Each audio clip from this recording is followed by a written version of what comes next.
consistent in all those responses. Sir Edwards. The Deputy Speaker. What are the steps that the Government is taking with our international allies to help create the conditions needed for an immediate ceasefire that can be observed by both sides? Well, I thank the Honourable Lady for her question. Britain was able, through some skillful and deft diplomacy, to get everyone on side on the United Nations resolution, which was recently passed, which talked about a sustainable ceasefire. And the position that Britain has always held is that we need to get that pause to enable us to get the hostages out and to get humanitarian supplies in, and the hope that that pause would lead to a sustainable ceasefire. Howell Williams. Mr. Deputy Speaker, neither the USA nor China nor Russia are party to the ICC. Does the Minister therefore recognise that, as permanent members of the Security Council, the UK, along with France, have a special responsibility to support the ICC and to uphold international law? The honourable gentleman will have noticed that today I have been careful to be very clear about our support for the ICC, but equally to urge the House not to rush to judgment in a process which has a number of stages. I apologise to those who didn't get in, but we will take notice of your names and get you in at another time. We now have to move on.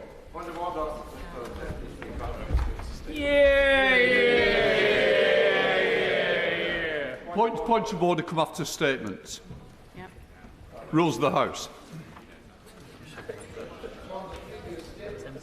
But he didn't speak, so it couldn't be. The Prime Minister has requested to make a short statement on today's publication of the final report of the infected blood inquiry.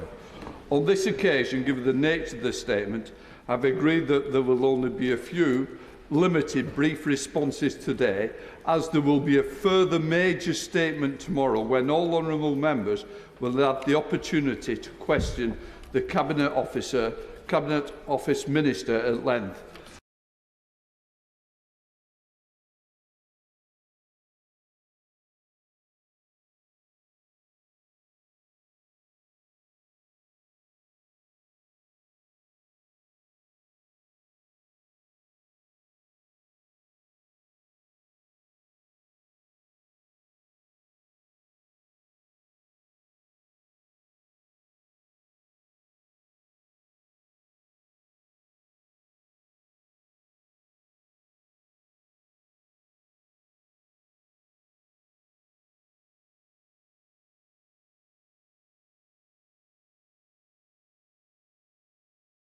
Final report of the infected blood inquiry. This is a day of shame for the British state. Today's report shows a decades-long moral failure at the heart of our national life. From the National Health Service to the Civil Service, to ministers in successive governments, at every level, the people and institutions in which we place our trust failed in the most harrowing and devastating way. They failed the victims and their families, and they failed this country. Sir Brian finds a catalogue of systemic, collective and individual failures, each on its own serious and taken together amounting to a calamity. And the result of this inquiry should shake our nation to its core. This should have been avoided. It was known these treatments were contaminated. Warnings were ignored repeatedly. Time and again, people in positions of power and trust had the chance to stop the transmission of those infections. Time and again, they failed to do so. Sir Brian finds an attitude of denial towards the risks of treatment. Worse, to our eternal shame, in a way that it is hard to even comprehend, they allowed victims to become objects for research. Many, including children, at Lord Mayor Treloar's College were part of trials conducted without their or their parents' knowledge or consent. Those with haemophilia or bleeding disorders were infected with HIV, hepatitis C, and hepatitis B through NHS treatment, through blood clotting products such as Factor VIII, including those who had been misdiagnosed and did not even require treatment. Many were infected through whole blood transfusions. Others were infected through their partners and loved ones, often after diagnoses had been deliberately withheld for months or even years, meaning these infections should have easily been prevented. I find it almost impossible to comprehend how it must have felt to be told you had been infected through no fault of your own with HIV or hepatitis B or hepatitis C, or to face the grief of losing a child, or to be a young child and lose your mum or dad. Many of those infected went on to develop horrific conditions, including cirrhosis, liver cancer, pneumonia, TB, and AIDS, enduring debilitating treatments like interferon for these illnesses the NHS had given them. Many were treated disdainfully by healthcare professionals who made appalling assumptions about the origin of their infections. Worse still, they were made to think that they were imagining it, made to feel stupid. They felt abandoned by the NHS that had infected them. Those who acquired HIV endured social rejection, vilification, and abuse at a time when society understood so little about the emerging epidemic of AIDS. And with illness came the indignity of financial hardship, including for carers and those widowed and other bereaved family members. And throughout it all, victims and their loved ones have had to fight for justice, fight to be heard, to be believed, fight to uncover the full truth. Some had their medical records withheld or even destroyed, and the inquiry finds that some government papers were destroyed in a deliberate attempt to make the truth more difficult to reveal. Sir Brian explicitly asks the question, was there a cover-up? Let me directly quote his answer for the House. There has been. He continues, not in the sense of a handful of people plotting in an orchestrated conspiracy to mislead, but in a way that was more subtle, more pervasive, and more chilling in its implications. To save face and to save expense, there has been a hiding of much of the truth. Mr. Speaker, more than 3,000 people died without that truth. They died without an apology. They died without knowing how and why this was allowed to happen. And they died without seeing anyone held to account. Today, I want to speak directly to the victims and their families, some of whom are with us in the gallery. I want to make a wholehearted and unequivocal apology for this terrible injustice. First, to apologise for the failure in blood policy and blood products and the devastating and so often fatal impact this had on so many lives, including the impact of treatments that were known or proved to be contaminated, the failure to respond to the risk of imported concentrates, the failure to prioritise self-sufficiency in blood, the failure to introduce screening services sooner, and the mismanagement of the response to the emergence of AIDS and hepatitis viruses amongst infected blood victims. Second, to apologise for the repeated failure of the state and our medical professionals to recognise the harm caused. This includes the failure of previous payment schemes, the inadequate levels of funding made available, and the failure to recognise hepatitis B victims. And third, to apologise for the institutional refusal to face up to these failings, and worse, to deny and even attempt to cover them up. The dismissing of reports and campaigners' detailed representations, the loss and destruction of key documents, including ministerial advice and medical records, and the appalling length of time it took to secure the public inquiry which has delivered the full truth today. Mr. Speaker, layer upon layer of hurt endured across decades. This is an apology from the state to every single person impacted by this scandal. It did not have to be this way. It should never have been this way. And on behalf of this and every government stretching back to the 1970s, I am truly sorry. Mr. Speaker, today is a day for the victims and their families, to hear the full truth acknowledged by all, and, in the full presence of that truth, to remember the many, many lost loved ones. But justice also demands action and accountability. So I make two solemn promises. First, we will pay comprehensive compensation to those infected and those affected by this scandal, accepting the principles recommended by the inquiry, which builds on the work of Sir Robert Francis. Whatever it costs to deliver this scheme, we will pay it. And my right honourable friend, the Minister for the Cabinet Office, will set out the details tomorrow.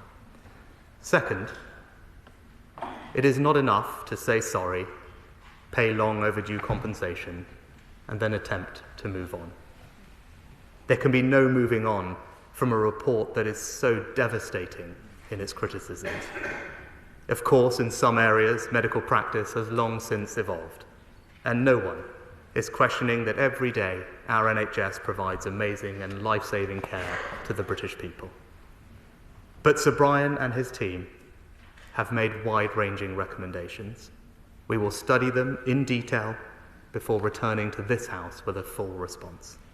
And we must fundamentally rebalance the system so we finally address this pattern so familiar from other inquiries like Hillsborough, where innocent victims have to fight for decades just to be believed. Mr. Speaker, the whole House will join me in thanking Sir Brian and his team, especially for keeping the infected blood community at the heart of their work.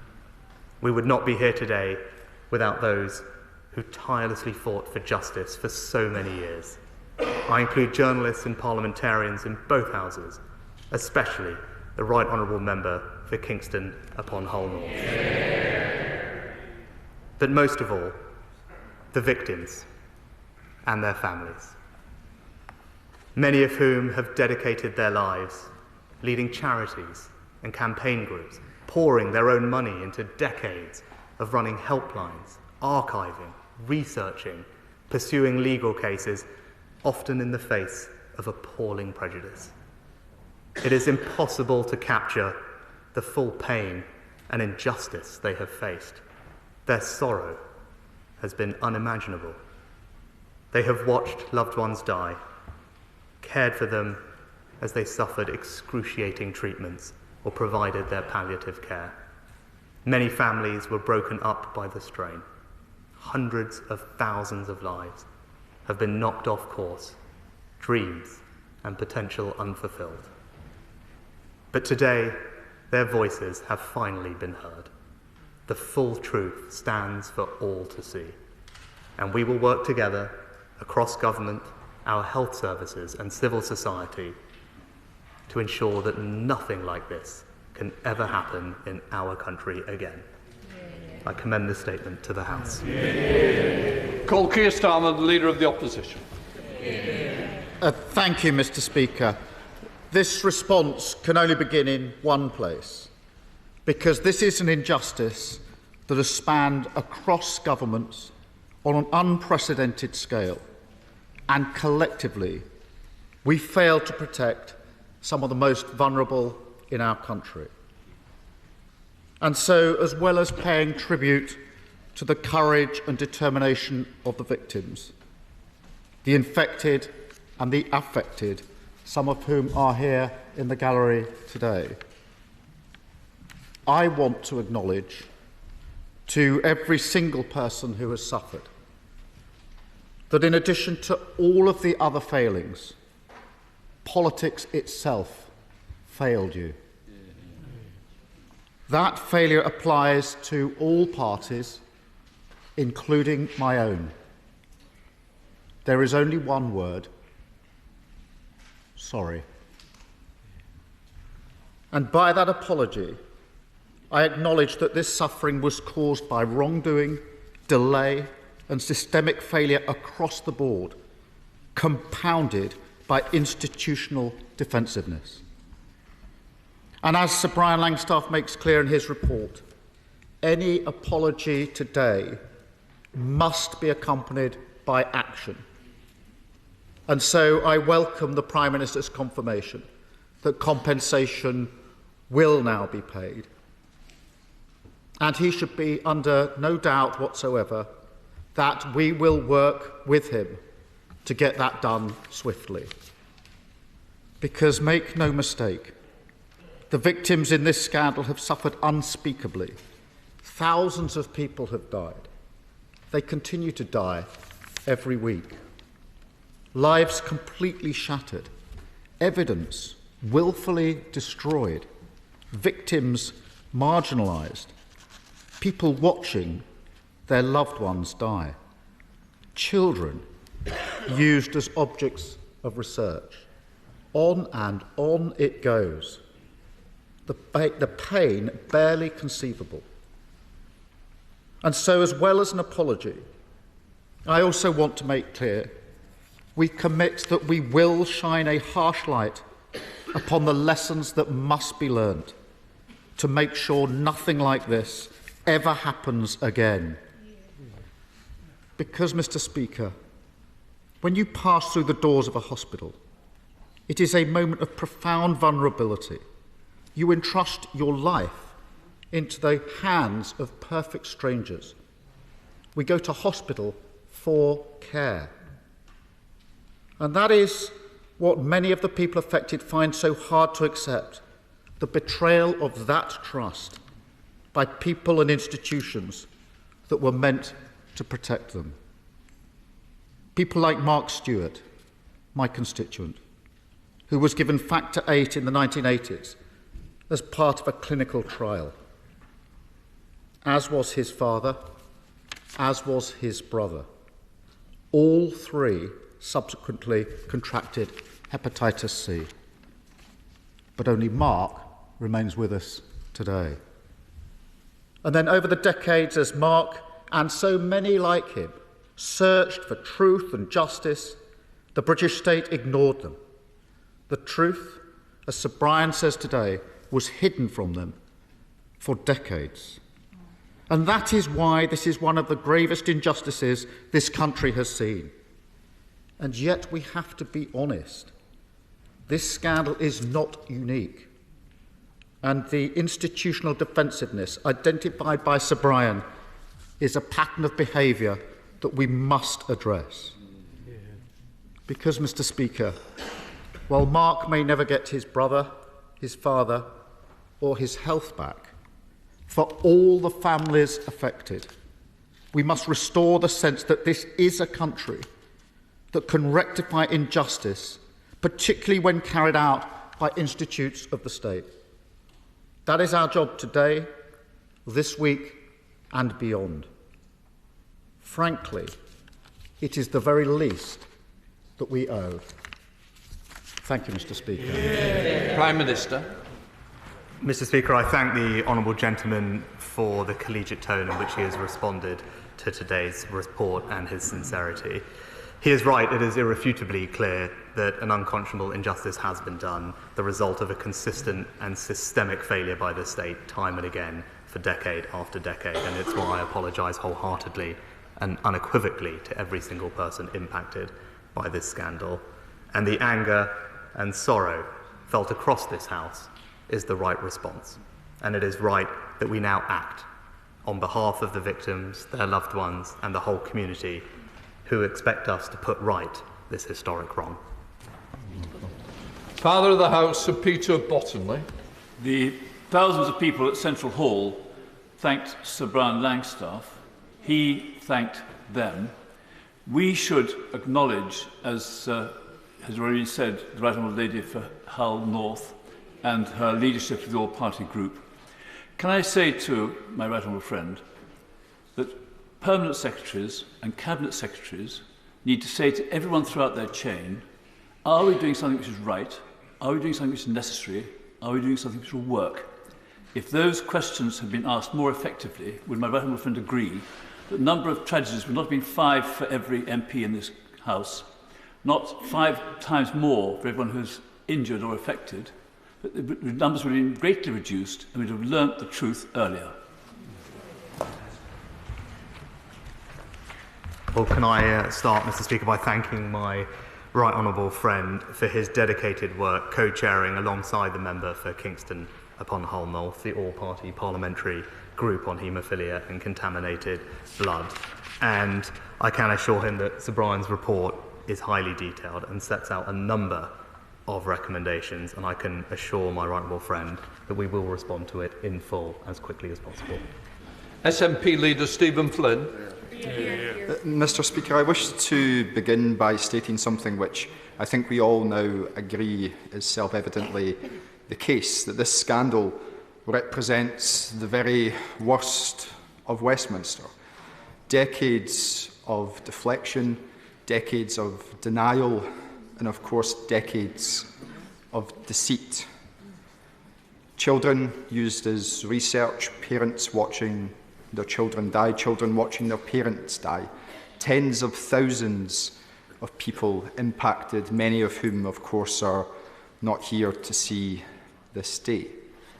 And for those who imposed this tragedy upon them, no consequences have yet been felt.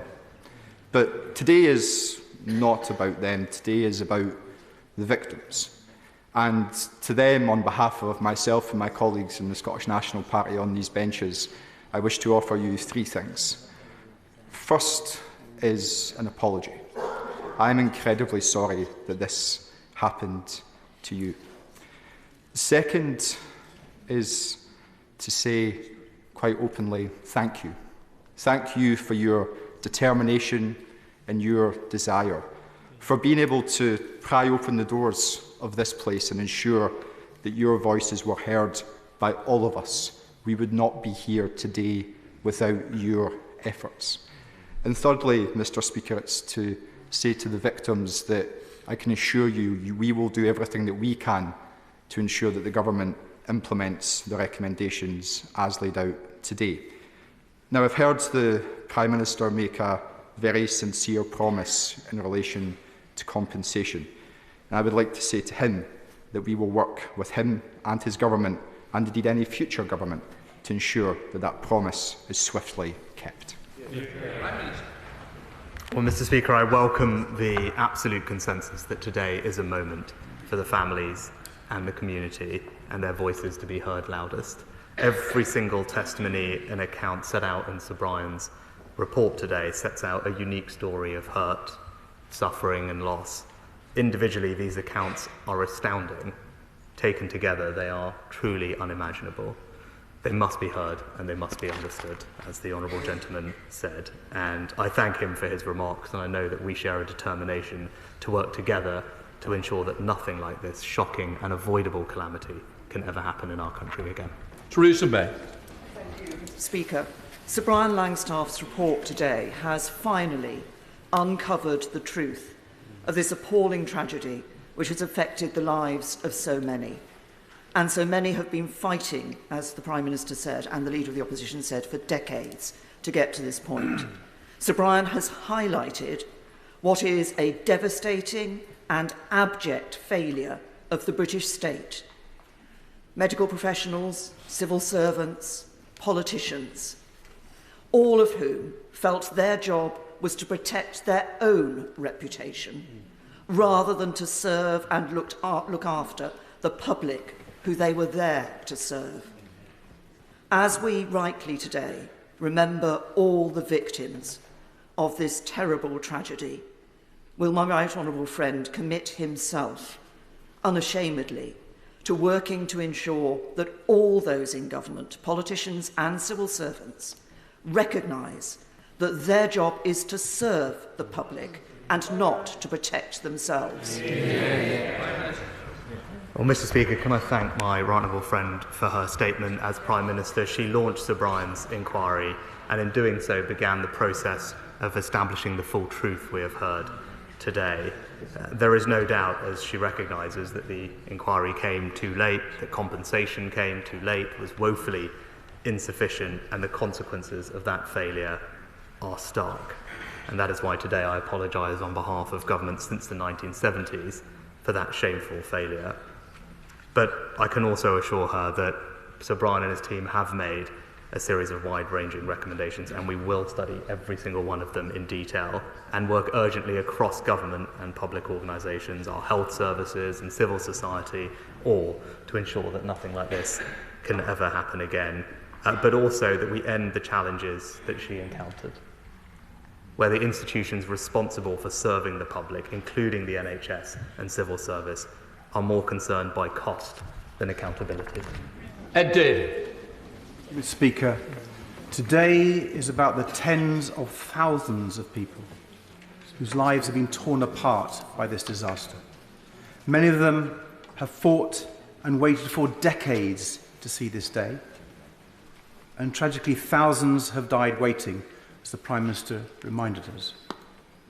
I pay tribute to the survivors, the families, the campaigners and the journalists who fought so long and so hard for justice. Having listened to their stories and now seen the evidence laid bare in this report, I want, on behalf of my party, to echo the Prime Minister's apology. We are all truly sorry for the pain people have suffered over decades under governments of all parties, and for the failures of politicians and the state to do the most fundamental job to keep people safe. We must now ensure full compensation is paid without any more delay, and we must also make sure that nothing like this can ever happen again. In his report, Sir Brian highlights how, and I quote, "The truth has been hidden for decades through a lack of openness, transparency and candour that has caused enormous damage." So will the Prime Minister join me in backing the survivors' call for a duty of candour on all public officials? Well, Mr. Speaker, I thank the right honourable gentleman for his remarks. Across this House, we share a determination to work together to ensure that nothing comparable to this shocking and avoidable tragedy can happen ever again in our country. Today is a day for the victims and their families to hear the full truth, unequivocally acknowledged by all, and to remember the many, many lost loved ones. So the Minister for the Cabinet Office will be making a full statement tomorrow, but we will study every one of Sir Brian's recommendations in detail and work urgently across all parts of civil society to ensure innocent victims are never again forced to fight for decades to be believed. Such as Javid. I welcome the statement by my right honourable friend and indeed the words of the Leader of the Opposition. Mr. Speaker, this scandal, the biggest in the history of the NHS, but also Mid Staffordshire, Ockenden, the Cash Review, all of these scandals are linked by public servants putting the reputation of themselves and the NHS above that of patient safety and care. And time again, ministers have stood at that dispatch box under successive governments, including myself, promising that lessons will be learned. So can I ask my right honourable friend, why will it be any different this time? Mr. Speaker, Sir Brian's report is categoric that this scandal represents a decades-long moral failure of the state, but in particular he highlights an appalling truth, that our National Health Service failed. It was known that blood and blood products given by medical professionals were contaminated. It is correct to acknowledge that medical practice has evolved. Every day, hundreds of thousands of our NHS staff do provide life-saving care to the British people, and we are incredibly grateful. But the report today sets out clear and wide-ranging recommendations that we must study closely, and we will work urgently with our health services to ensure that nothing like this will ever happen again. Final person on this is Dame Diana Johnson. Thank you, Mr. Speaker. Can I thank the Prime Minister for his statement and his apology on behalf of the nation? Can I also thank Sir Brian for his report today? Finally, the truth. It's a vindication of the nearly 50 years of campaign, and I want to pay tribute to all those infected and affected, and also, importantly, those who've lost their lives. in the biggest treatment disaster in the history of the NHS, with 2 people dying on average still every week.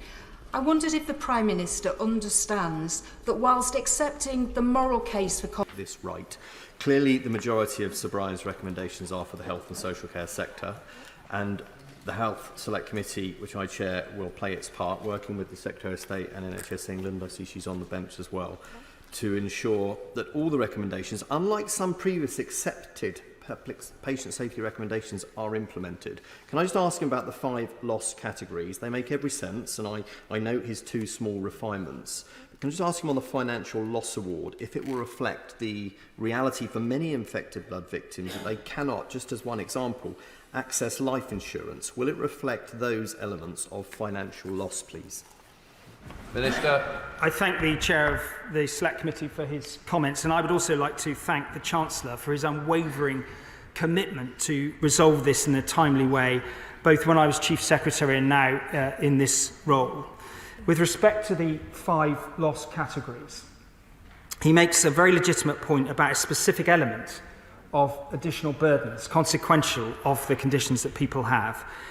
Now, this is a matter that will be no doubt raised by some in the communities, but the structure around injury, social impact, autonomy, care and financial loss, clearly with social impact and autonomy, they capture a range of unspecific, but a basket of goods, if you like, of things that people would have not been able to procure at the same cost. So I can't give him a specific answer on that, but Jonathan Montgomery and his team of experts have tried to do everything they can to look at the law, look what would be entitled in different circumstances, and give the best assessment. And that will be the sorts of conversations that will happen with the communities in the coming weeks. Dame Diana Johnson. Thank you, Mr. Speaker. Can I welcome the Minister's statement today? I'm just reflecting on the fact that he's talked about those infected and affected being fully engaged, and I just wanted to gently remind him of the maxim, no decision about us without us, and the lack of transparency so far in the expert panel, and it's only today that we will learn the names of the people who've been advising the government. But can I also welcome the appointment of Sir Robert Francis as the interim chair of the infected blood body. Of course, it's worth reflecting on the fact that Sir Brian yesterday put in his report of the failure of government to respond to Sir Robert Francis's compensation framework document, which the leader of the House commissioned when she was a Paymaster General, and the government promised several times that they would respond to. That was never published. So I just wondered if the Paymaster General could just set out, because we've also not had a proper written response to the second interim report from Sir Brian last April, are all the recommendations, all 18, are they being accepted by the government? And if not, why not? And could he also just confirm how the government is going to ensure that the Compensation Authority is accountable directly to Parliament as recommended by the Infected Blood Inquiry? Minister. I thank the Right Honourable Lady for her observations and the engagement that we've had on an ongoing basis since I was appointed. I do take seriously what she says about no decision without full engagement. I made a decision in order to get to this point where we would, in principle, accept the recommendations of Sir Brian Langstaff, move forward with the independent expert panel. As I've said to her previously, I was always prepared to reveal the names of those individuals. I didn't want them to be distracted while they were doing urgent work to make progress quickly. Their names will be available shortly today. Sir Robert Francis and I had a number of conversations about the interaction between government and the expert group, the logic that I'd used to get to these heads of loss and to get to this scheme today. And I'm delighted that he is in a position where he's prepared to facilitate, in essence, the engagement with the communities. I've also been mindful of the principle of government managing public money whilst also recognising Sir Brian's imperatives around setting an arm's length body that is arm's length from government in order to restore or generate some trust with a very, very vulnerable community. Reconciling those two has not been straightforward, but she asks about the accountability of the arm's length body. I think these are matters that will need to be discussed further with respect to the regulations that we have to lay before the House. But what I would say to her is that, yes, a number of my predecessors have done a lot of work on this. I am pleased that we've made significant progress, but there is an intense amount of work to be done to deliver this over the next 3 months, and I look forward to working constructively with her, as Sir Robert Francis does, to make sure that we get this to the right place as quickly as possible. Chair of PACAC, Dame Jackie Doyle-Price. Thank you, Mr. Speaker. We've heard descriptions of institutional defensiveness today, but I think we should be very clear about what we're actually talking about. This was a grubby secret, kept secret by the Department of Health. The people who suffered as a consequence of this were treated as an inconvenience to be managed. And this flies in the face of what we are required to do in this House in terms of holding ministers accountable for what happens in their departments. We really do need to learn from this to improve how we behave and how we hold the executive to account in future. If we don't, this incident will shame us all and not just those who are directly responsible. So could I perhaps say to my right honourable friend that what we really need to look at now is make sure that we do properly establish a duty of candour for civil servants in the advice they give to ministers, and a requirement that ministers must satisfy themselves that they are giving appropriate challenge and consideration to the advice they're receiving, so that everyone involved in delivering services in future can be held directly responsible, and this place does not continue to be a charade. Minister. I thank the Honourable Lady for her comments, and I agree with her instinctive reaction to what Sir Brian says about the duty of candour. It will be for the government more widely to determine how we respond to that in a formal and coherent way. Now, my right honourable friend, the Chancellor, when he was in a previous role, moved quite a lot of things forward within the Department of Health, as I know the Honourable Lady knows. But I think it's important when somebody spends that amount of time coming to that depth of evaluation and a number of insights and recommendations, the government looks at it very carefully. But I do think that Sir Brian makes wise observations that we need to heed, listen to, and apply into the way that we do government in this country. Christine Jolly. Thank you very much, Mr. Speaker. Can I echo the points that have been made about welcoming the statement today? It's been a long time coming. And for many of my constituents in Edinburgh West, as for many others, and their family and their friends, this is a very poignant day. There have been reassurances called for by organisations like Haemophilia Scotland that the recommendations will be adhered to in a way that perhaps they haven't been in the past. So would the Minister agree that having the involvement with various groups of affected and infected people will help to ensure that that happens? Absolutely, I agree with the Honourable Lady. And when I went to Edinburgh, I was keen to meet a representative group of Scottish infected blood campaign organisations, and I did so. And I had a very candid conversation with them. I set out where we were as a government, what we were planning to do on this day at a high level. Those conversations need to continue. As I say, the immediate priority is under Sir Robert Francis's guidance. That engagement will continue through the month of June, so that these regulations are informed by the wisdom, experience and views of those we're seeking to support. Sir David Dent. Thank you, Speaker. And I start by commending my constituency neighbour, the Right Honourable Lady, the member for Kingston upon Hull North, for her courage, determination and persistence in relentlessly pursuing this matter over the years. I wholeheartedly support her call for the rapid payment of compensation before any more sufferers die, and I know the Minister has that in mind. Now, the Prime Minister said that a travesty like this should never be allowed to happen again. And like the PACAC chairman, I think that rests on this whole question of the duty of candour that Sir Brian Langstoff recommended. And that means a legally enforceable duty of candour for the entire public service, not just some promise. And as it turns out, the Minister has in front of him the opportunity to do that. In front of the Lords, in report stage today, the Victims and Prisoners Bill has a clause imposing a duty of candour, but in a very limited way.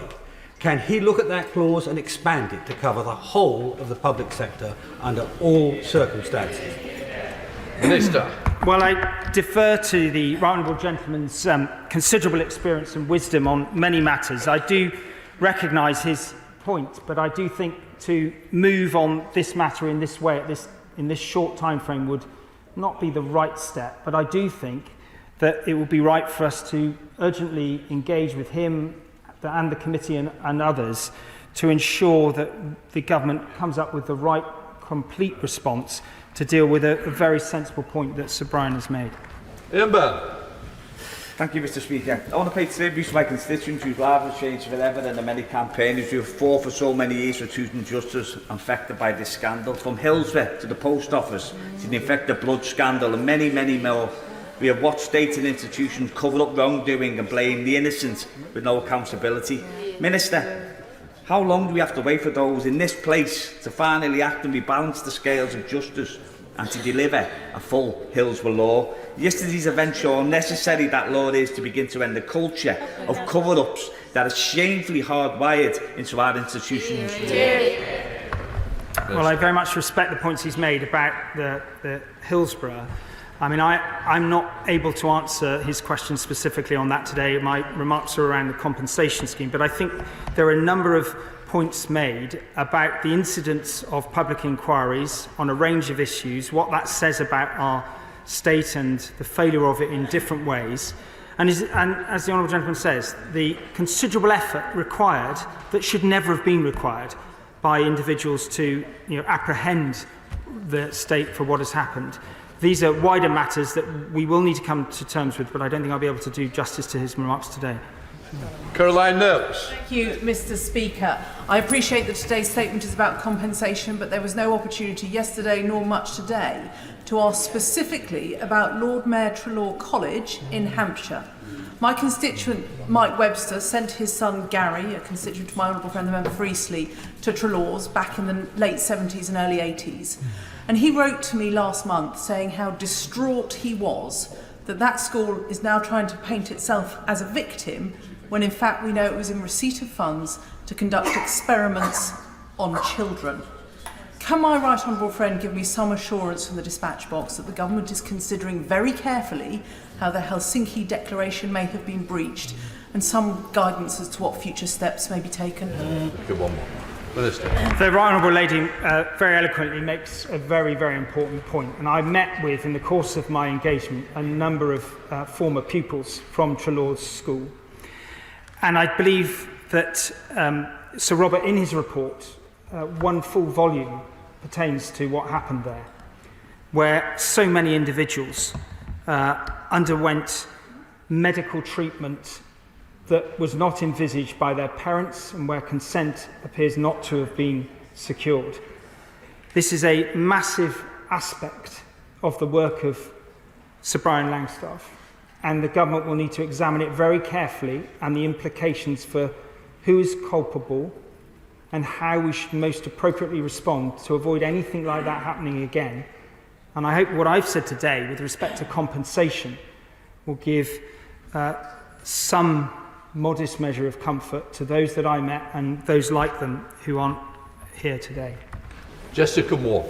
Thank you very much, Mr. Speaker. There aren't words enough to pay tribute to all those campaigners infected and affected, and they include my constituent Lynn, who lost Bill, the Smiths, and I also pay tribute to my right honourable friend, the member for Kingston upon Hull North, and journalists like Caroline Wheeler. The Smiths lost Colin, aged just 7 years old, to AIDS, having been given infected blood from Arkansas prison at 10 months old. And we now know from the inquiry that risks of giving this blood were known. Lynn and the Smiths want sorry to turn into something today for those who die every week.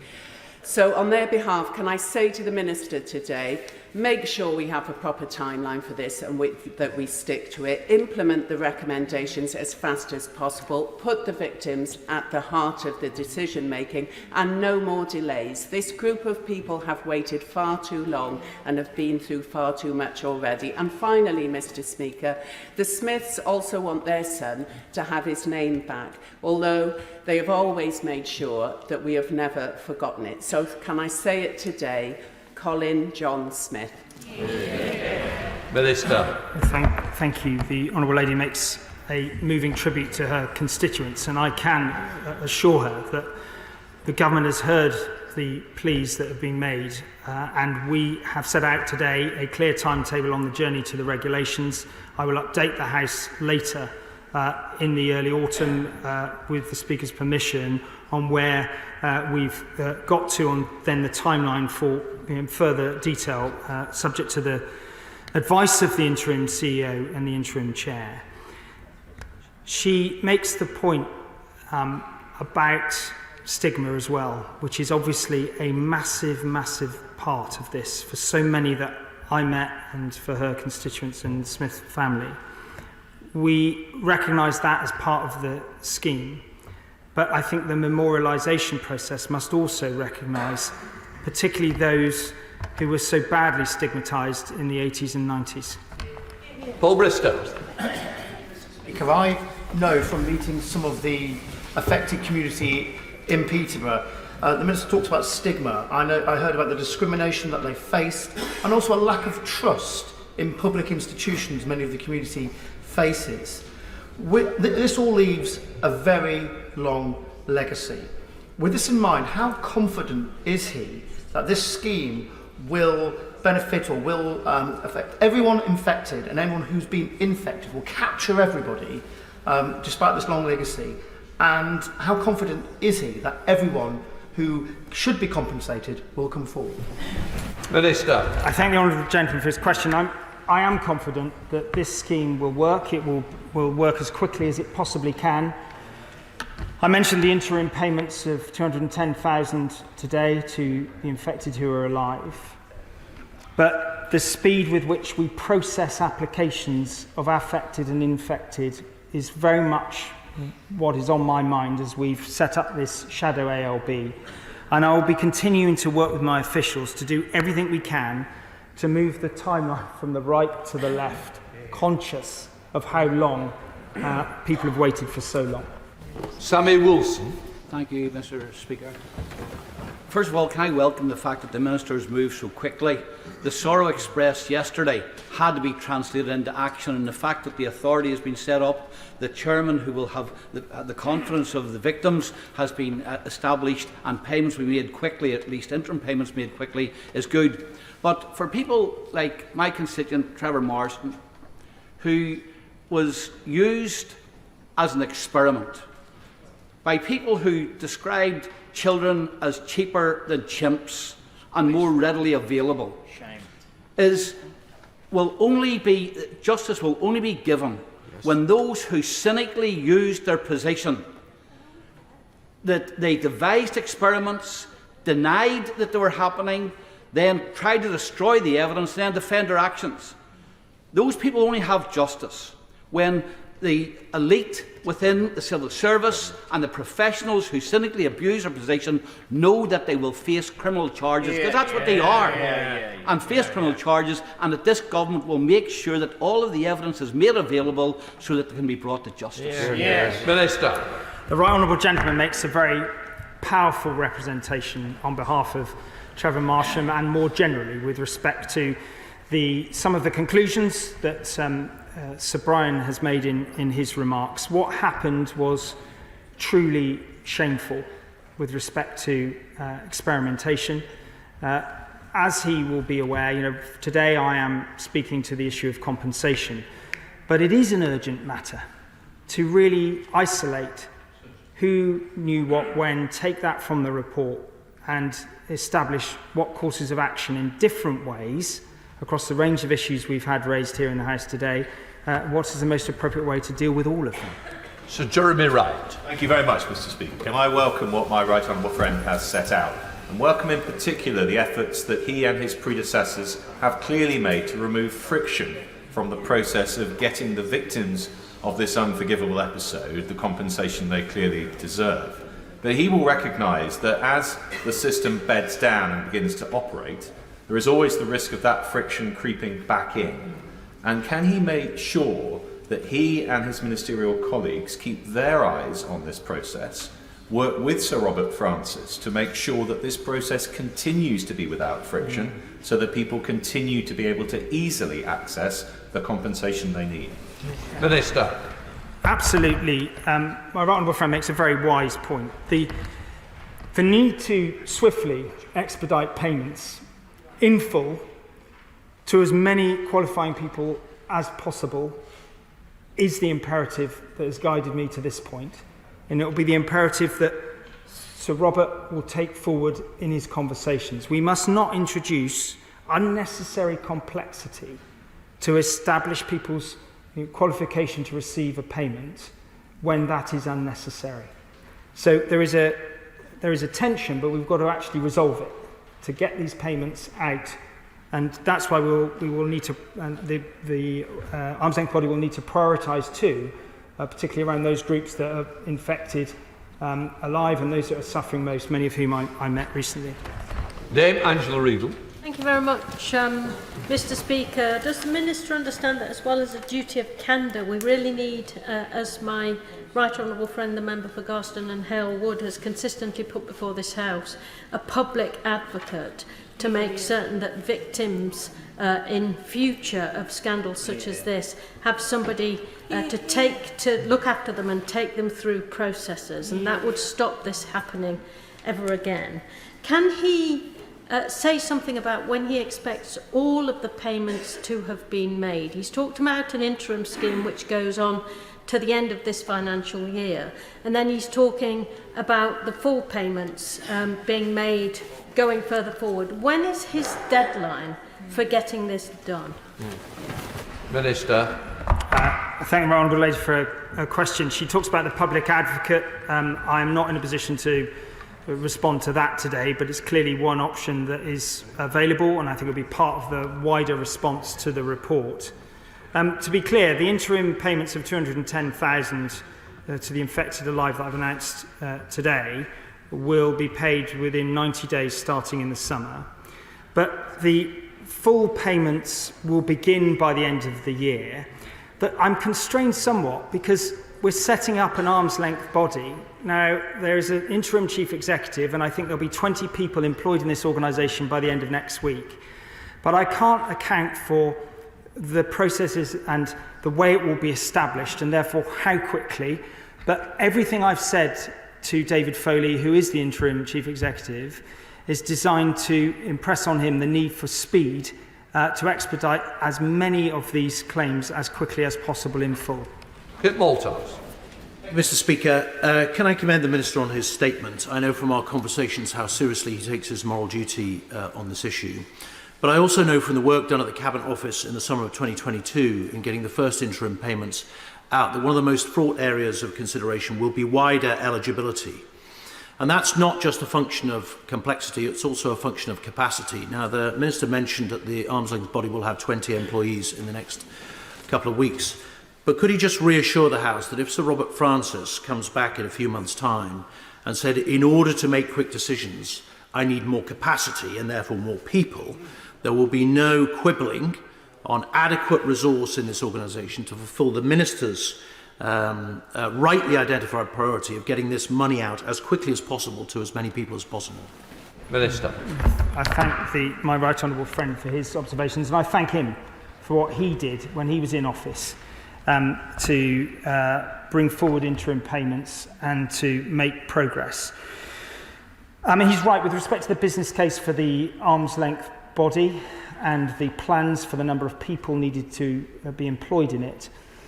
I expect Sir Robert and the interim chief executive to be iteratively working up plans to expedite this as quickly as possible and to assert what they need in terms of resourcing to make it deliver as quickly as possible. And I'll do everything I can to prioritise swift delivery in the decisions that I make. Dr. Philippa Whitford. Hear, hear. Thank you very much, Mr. Speaker. The timeline that is in Sir Brian's report highlights the litany of failures, delays and cover-ups over decades that actually resulted in even more patients being exposed to hepatitis C and HIV. While several countries accepted liability and set up compensation schemes in the mid-90s, UK victims have had to spend another 30 years of their lives not just dealing with ill health, but fighting for justice. Now, I welcome the vast majority of what the Minister has announced this morning, and I'm sure everyone across the House does. But the members of the infected blood community who are here this morning will be really concerned to hear his comments that imply a threat to the ongoing support payments. So does he accept it's not just a matter of saying the infected blood community will be involved in the compensation scheme, but will their wishes be listened to? Hear, hear. Absolutely they will. And when I was in Edinburgh, I was very keen to ensure, and I had long conversations about the need to understand the integration of the existing infected blood scheme, support schemes, which present in a different way and offer meaningful psychological and other support services to those communities in different parts of the United Kingdom. As two parts of the heads of loss, we're talking about past and future care costs and loss of income, past and future. And so we're consolidating those into a lump sum, but I have made the absolute commitment that nobody will be worse off. There are a couple of categories where there is potential risk of that, and we will make sure that nobody will be worse off. But the sensitivity in the delivery of this scheme, in terms that the various communities across the United Kingdom will be comfortable with, is at the top of my mind and is going to be instrumental in determining the regulations that are formed that guides this into law in the next few months.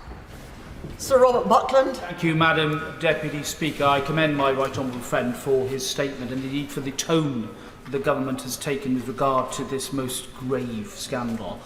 It's striking, isn't it, that the chair of the inquiry, Sir Brian Langstaff, has said that his job isn't yet done and that he will only regard his terms of reference as fulfilled when the government responds within a period of 12 months on his recommendations. And importantly, he will only regard his job done if he feels that there's nothing more that he can do in order to prevent delay. Bearing in mind the government has to respond to the second interim report and indeed now this final report, can my right honourable friend assure me and this House and indeed the wider public that he and the government will do everything they can to ensure that Sir Brian's role is fulfilled as swiftly as possible? I thank my right honourable friend for his question. Absolutely, I can reassure him of that. Today's announcements on compensation and the documents that will flow through will be a substantive response to meet the expectations of many in the communities, and the formalisation of those responses will be something I will consider very carefully to bring clarity to the matter. Kevin Jones. Thank you. Could I put on record the thanks, I think, of all of us to the campaigners, but also to my right honourable friend, the member for Kingston upon Hull. As someone who campaigned for many years on postmasters, I know how lonely it is at times when you're taking on the state and no one believes you. Can I welcome what the Paymaster General has announced today in terms of compensation scheme based on tariffs? But can I tell him from my experience as a member of the Post Office Horizon Advisory Board that the big work now starts in terms of agreeing those levels of those tariffs. And can I ask him whether or not the government will pay individual claimants' legal bills, because they will need some legal advice on that. And can I also just echo what the Father of the House said earlier on? A lot of money is going to be paid out here to people. You will get unscrupulous individuals trying to prey on people. Can I suggest that we ensure that they get financial advice and support when those payments are made? Minister. Well, not for the first time. The honourable gentleman makes some very wise points, and I'm grateful to him for doing so. And I accept a number of the points he's made with respect to the concern around tariffs. These tariffs have not been set up with financial constraints. they've been set up with the input of a range of experts to make a judgment on what would be appropriate versus what would be legally entitled to. What now needs to happen is that the assumptions behind those bandings, those severity bandings, etc., need to be explained and scrutinised, and that's what is going to happen. He makes a very reasonable point about the concern around unscrupulous people claiming, and again, and also, so the issue there really is, how do you put safeguards in place while expediting for all of those quickly who are qualified? He makes a very reasonable point about the professional support of lawyers and financial advisors, which is also something at the top of my mind, learning from some of the other scandals that I was familiar with in my previous role as Economic Secretary, and I will take those to heart in the future. Dr. Kieran Mullen. Thank you, Madam Deputy Speaker. I want to begin by paying tribute to my constituent, Paul Bloor, for his campaigning. Paul started at Truro College in 1974 and was infected with hepatitis C from contaminated blood products. I regret that I personally hadn't grasped the full horrendousness of what has gone on, and I thank Sir Brian for ensuring that we all now do understand. Paul welcomes compensation, but what he asked me to raise with the Minister was about accountability and what work is now being done to ensure that we can now pursue any avenues of personal accountability for those that deserve to have their conduct looked at. Minister. Well, I can totally understand why Paul would want that point raised. I mean, these matters go beyond my brief on compensation. I think the whole House will recognise this is an urgent matter that other ministers and other departments will need to address properly and in full. I hope that the debate after Whitsun will give us an opportunity to really open up into all of those matters as a House, and therefore for the government to respond appropriately as quickly as possible. Some of the things that happened were completely against the values of the institutions that those individuals were part of. We need to really fully examine it and come to terms with it and make sure it can never happen again. Alistair Carmichael. Thank you, Madam Deputy Speaker. Can we accept that institutional defensiveness has not gone away and will only go away when we in this House act to make it go away? For the past few years, I've been working with constituents who were the victims of a Ponzi scheme. They lost millions of pounds. They were failed repeatedly by first the FSA and the FCA. They have been left out of pocket to the tune of almost £2 million in legal fees, in which the FCA has no apparent interest. Would he meet with me and other honourable members who have affected constituents and some of the victims themselves to see what can be done to deliver for them the good intentions that he has expressed today? Minister. Well, thank you. I'm very sorry to hear about his constituents, and if there's a matter related to the FCA, I know from my prior experience that the member for Hitchin and Harpington is best placed, the current Economic Secretary, to address that. I do understand the problem of the jurisdiction of the FCA, particularly with unregulated activities, but I really don't think I'd be able to help him. I think he should address that question very respectfully to my colleague in the Treasury. Chloe Smith. Thank you, Madam Deputy Speaker. I'm glad that my right honourable friend the Minister has done a diligent job here, reflective of his attitude to the overall need and the gravest of situations here. However, it all ought to have been done earlier, and I hold in mind my former constituent Annie Walker, who died in 2016, and I wish she had been able to see this before she did. She told me she was tired of having to keep campaigning. I also have in mind a current constituent who I will not name, but who I work with regularly on this, and he has asked me particularly to make the point here today about the care schemes, the support schemes that are, as per the Minister's statement, due to change. He and I would be very grateful for as much clarity as possible on that. I think that will be needed by many involved. And may I finally, Madam Deputy Speaker, urge the Minister and his colleagues in government to bring forward those regulations as soon as possible. If I understand it correctly, Sir Robert Francis may be taking a number of weeks. He's mentioned the month of June, and we heard the figure of 5 weeks. So can I take it that we may see those regulations in July, which would allow, I hope, all members of this House, not just a select committee of this House, selected committee of this House, to do its job on scrutinising those regulations and get the job done as fast as possible. Minister. I thank the Right Honourable Lady for her questions and for her engagement with me personally over recent weeks, and I recognise the fact that she refers to an unnamed constituent is also, provokes me to acknowledge the fact that so many people have been so traumatised by their experiences and the stigma associated with their conditions that they haven't been able to be as open as possible as they would like. Now, with respect to the time frame, the government submitted to a 3-month obligation to bring those regulations forward from royal assent of the bill, which will happen, I think, in June or July. Of course, therefore, if you come back from that, there'll be time where we have to lay them before the House. I want to make sure that we do that in the most timely way possible. The purposeful intent with the engagement under Sir Robert's leadership is to make sure that that is meaningful, but also addresses that imperative around time. Ben Bradshaw. The very welcome appointment of Sir Robert Francis, who did such an excellent job chairing the inquiry into the scandal in mid-Staffordshire, is a reminder that we're very good at inquiries in this country, but we're terrible at implementing their recommendations.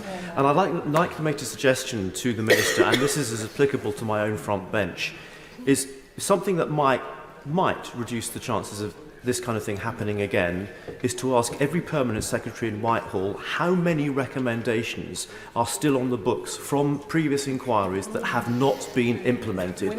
Let's have the list, and let's have a good reason, a very good reason, why they haven't been implemented. Minister. I thank the Right Honourable Gentleman for his question, and I would echo his tribute to Sir Robert Francis. And one of the reasons I was keen to secure his ongoing work is because of the excellent work he did with the study into compensation, which has obviously been important to move us forward to this point. I think the challenge to permanent secretaries about recommendations not dealt with is a very reasonable one. I'm not quite sure how best I can take that forward, but I will seek advice and at the next opportunity let him know how we're getting on with it. Celine Saxby. Thank you, Madam Deputy Speaker. I spoke with my emotional constituent, Paul Jules from Braunton yesterday, who wanted to express his gratitude to Sir Brian that the truth had come out. He contracted hepatitis C following a blood transfusion during chemotherapy in 1983. And now trains therapy dogs to give hope and support to others. Can my right honourable friend give him hope that compensation will be rapid and simple to enable him and others impacted to finally reach closure? Minister. Yes, I certainly can. And that has been driving the government over recent months, and I very much hope that in the progress that we will make, I'm sure that we will give more detail on exactly how and when the profile of work of the arm's length body will play out in the coming months and the remainder of this year and beyond. Sir Chris Bryant. Thank you, Madam Deputy Speaker. The thing is, this will all happen again unless we change the way we do our parliamentary politics, because Parliament failed, as well as the whole of British politics. Yeah. There are some notable exceptions, of course. My honourable friend, who I think of not only as a right honourable friend for Hull, but as, frankly, a companion of honour with a capital C and a capital H. But the truth is, Parliament was misled, repeatedly, over decades. In all those decades, there wasn't a single report from a select committee into infected blood. We didn't do our job properly. So isn't it really time that we do have change in the way we do our parliamentary and our government politics in this country? Perhaps a bit more power in Parliament rather than always in government?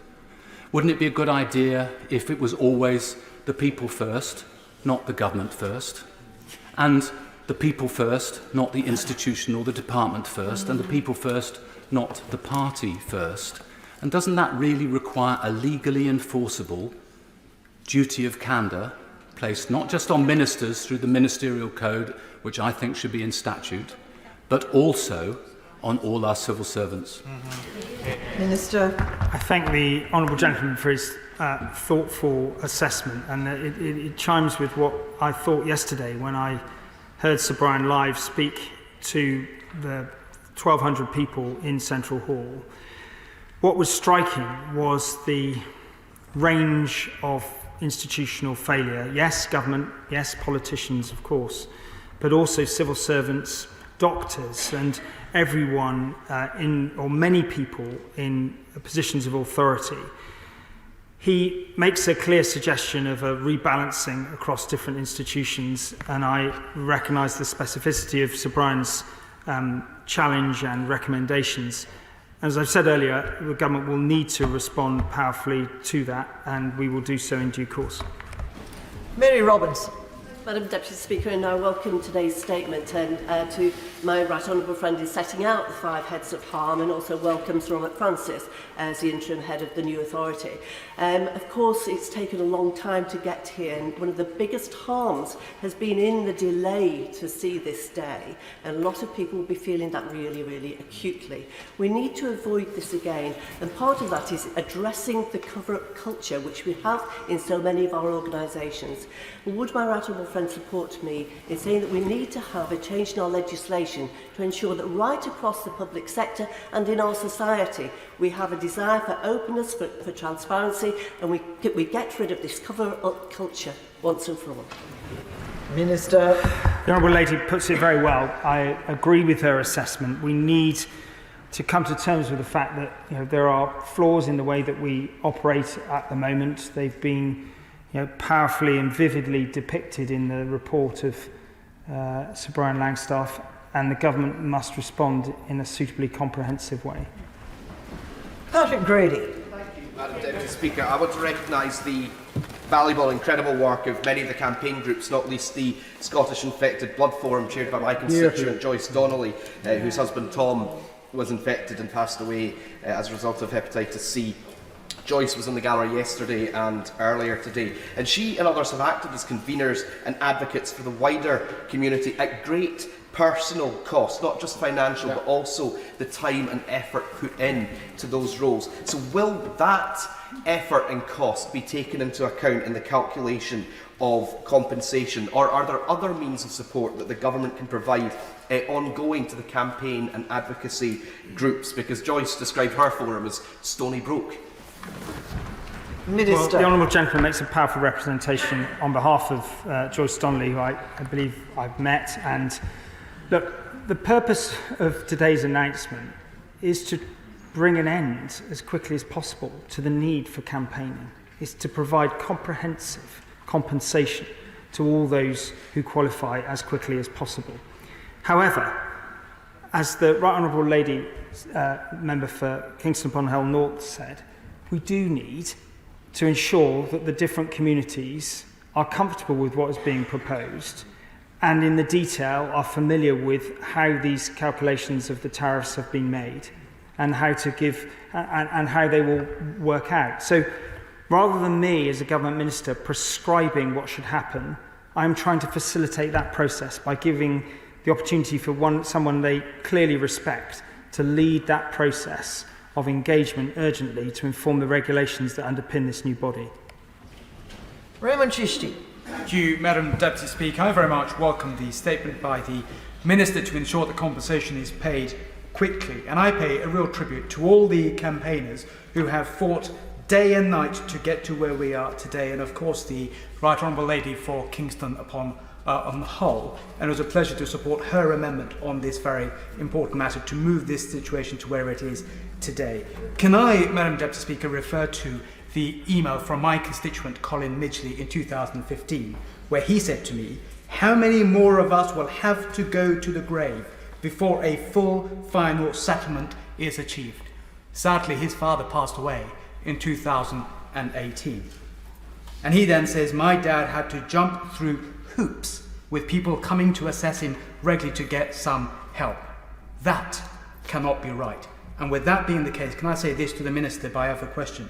He said with regards to the assessment will be done as quickly and as widely as possible. Can I ask him that test for qualification, please, can that be as wider as it possibly can, and it can be done as quickly as it possibly can to ensure that people get the justice that they need?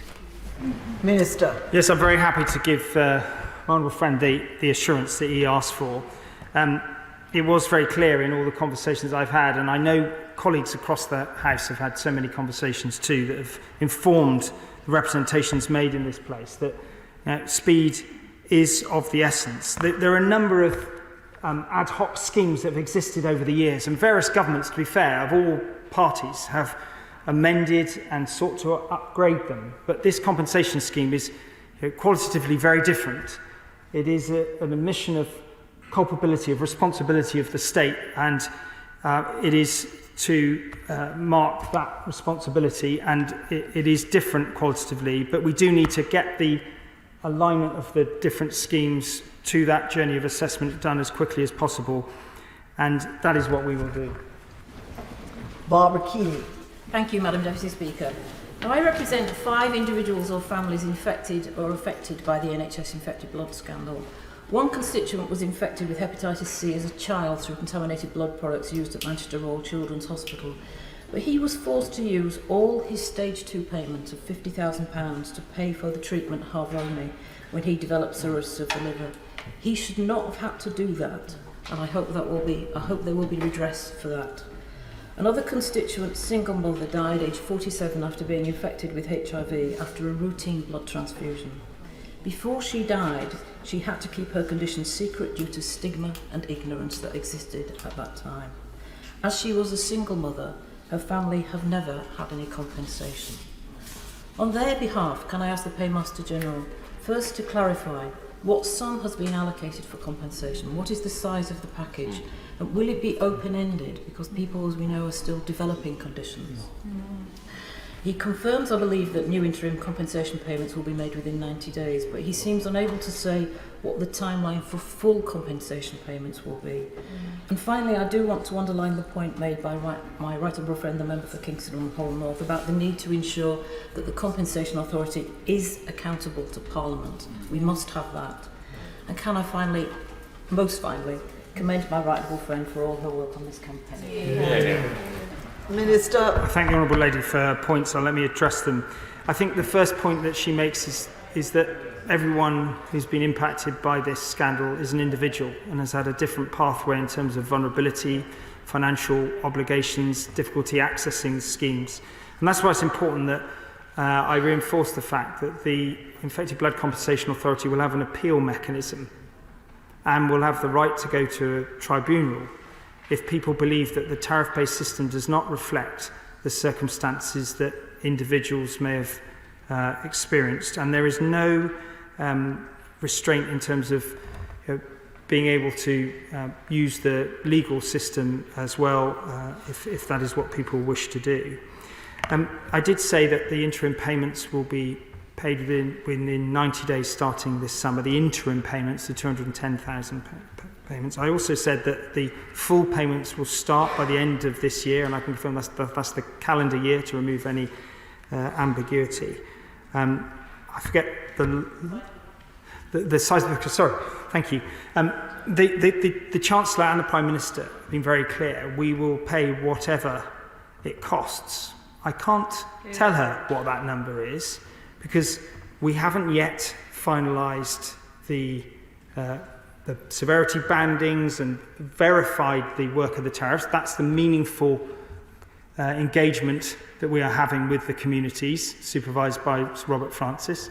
There are obviously wide ranges of numbers of particularly affected, those qualified by virtue of the qualification of the infected person. And so, those numbers don't exist. The principle, though, is that this scheme is accessible to those that I've set out. It should be accessible to, and the government will pay whatever it costs to meet those obligations. Robin Walker. I welcome what my honourable friend just said about paying whatever it costs. It is absolutely essential that we are prepared to do that. The government accepted moral culpability some time ago and has now accepted financial liability for this. Can he assure, on behalf of all those constituents for whom justice delayed has been justice denied, that he will move as swiftly as possible to deliver for them, but we'll bear in mind the lessons of the Northern Irish Victims Compensation Scheme, which we were able to get through this House in a single day, when there was the political will to do so, and that he will continue to engage and listen and support Robert Francis in his engagement with the infected and affected to make sure that this scheme delivers for everybody. Minister. My honourable friend makes very wise and sensible points built on a lot of experience of government, and as a constituency MP, I can endorse all that he's asked. There will be a Dear Colleague letter going out to all MPs and a Dear Stakeholder letter, as well as a number of other documents giving details of the schemes that I've mentioned today. And there will be an attempt to move this forward as quickly as we can, using, I think, a cross-party consensus on what we're trying to achieve. Liz Savile Roberts. Christopher Thomas of Penllyn was one of the first patients with haemophilia to be treated by Professor Arthur Bloom of Cardiff. Christopher died in 1990, aged 46. His wife Judith describes how they felt the haematologist to be a friend of the family because they were obviously often visiting him in hospital for treatment. Yet Professor Bloom's name is mentioned repeatedly in Sir Brian Langstaff's report as somebody, and I quote, who disastrously over-influenced the Department of Health and Social Security in the 70s and 80s. Now, the Minister has mentioned a range of institutional failure. Surely he must agree that today we should indeed hear more details of how legislation in relation to duty of candour will be brought forward. If he can't, and I appreciate it's not his department, if he can't give us details today, could he let us know when? Minister. The Honourable Lady makes a very sensible point. I'm too struck by the reference to Professor Bloom and his role in different ways over the years. And look, with 2,500 pages and 7 volumes, to do justice to that and come up with a serious response, it will take a bit of time. But I do recognise the determination that the government has collectively to address this as quickly as possible in the right way, listening to the will of this House. First opportunity to do that will be a debate sometime after Whitsun that I intend to open with somebody from the Department of Health winding up, in order that we can actually begin to give an outline of when these things need to be properly addressed in policy terms. Siobhan Bailey. Madam Deputy Speaker, I thank the Minister for the thoughtful and thorough statement that is so clearly informed by his extensive discussions with the community. And he knows I've spoken to him many times about my constituent Sally Ann and her family and how this devastating scandal has affected them. Now, I really hope that much of what the Minister has said today about compensation will provide Sally Ann and others with comfort, but we all know that with the best will in the world and the most planning up here, that there will be difficulties in implementation of such a massive and complex compensation scheme. And I was thinking, when the Minister said that the compensation will not impact means-tested benefits, for example, I have a sense of relief, but we also know where government departments and computer systems have to speak to each other, there will be difficulties. So can I just push the Minister to understand that the community's voices will continue to be heard by the arm's length body, and that we are going to be able to adapt and change the scheme where necessary to make sure that it actually works for those on the ground, because I know he's worked so hard for that to happen. Minister. I thank the Honourable Lady for her remarks and a constructive point around the arm's length body, how it needs to evolve and fit the expectations of the communities. I absolutely am committed to that. She mentions her constituent Sally Ann. Every individual is a priority to me as the Minister, and to deliver this as efficiently as we possibly can. She talks about benefits disregards. I mentioned the tax disregards as well. The systems need to recognise what we're doing with these payments to individuals.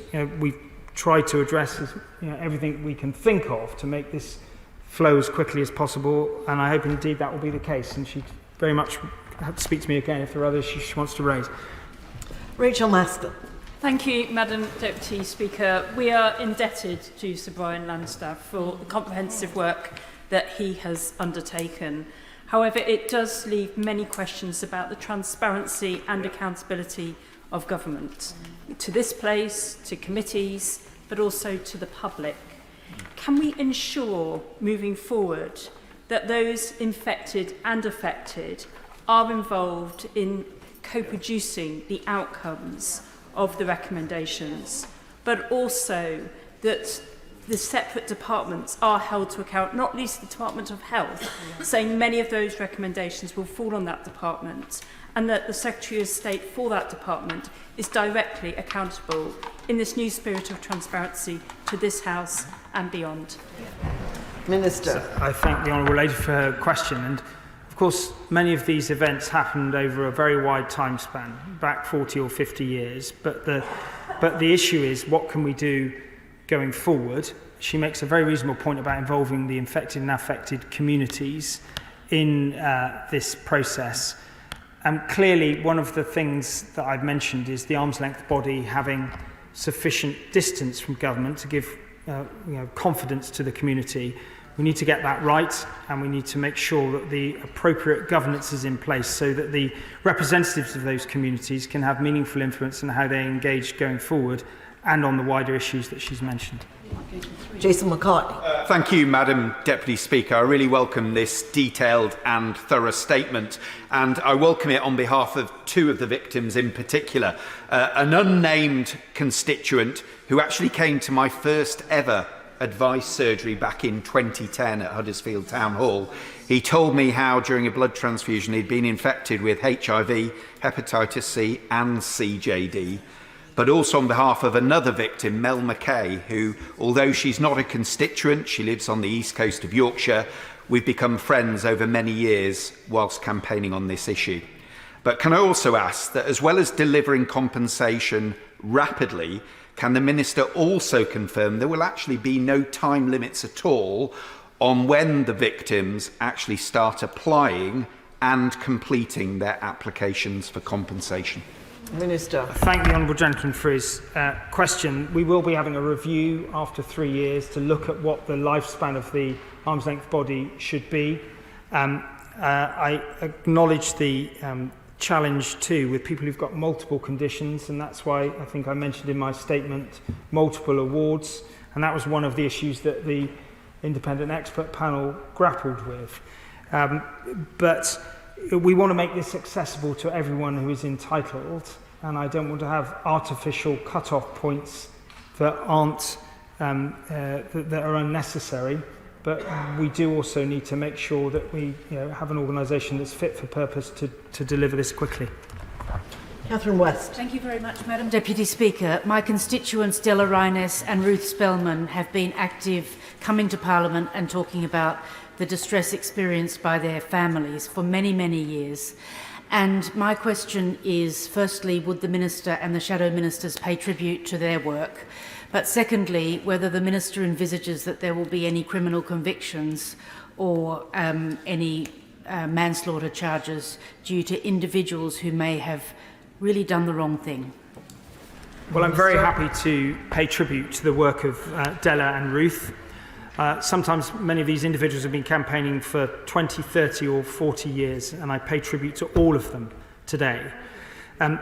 With respect to the criminal charges, I'm just not in a position today to make a comment on that, but I do think that there will be work to be done to examine the report fully and make an assessment of those at a future point. Caroline Anderson.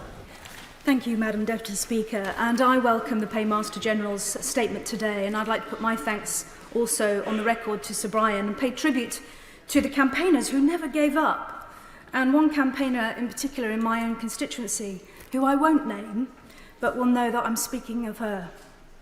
She lost her mother and can never be compensated for that, but she also gave up her job and her income. She doesn't regret it for a moment, but it has left her financially fragile in these later years, to the point that I've advocated with her mortgage lender for a stay of execution, a breathing space ahead of any potential compensation. So I know my right honourable friend can't comment on individual cases, but can he restate that as a child of a victim, she has been affected?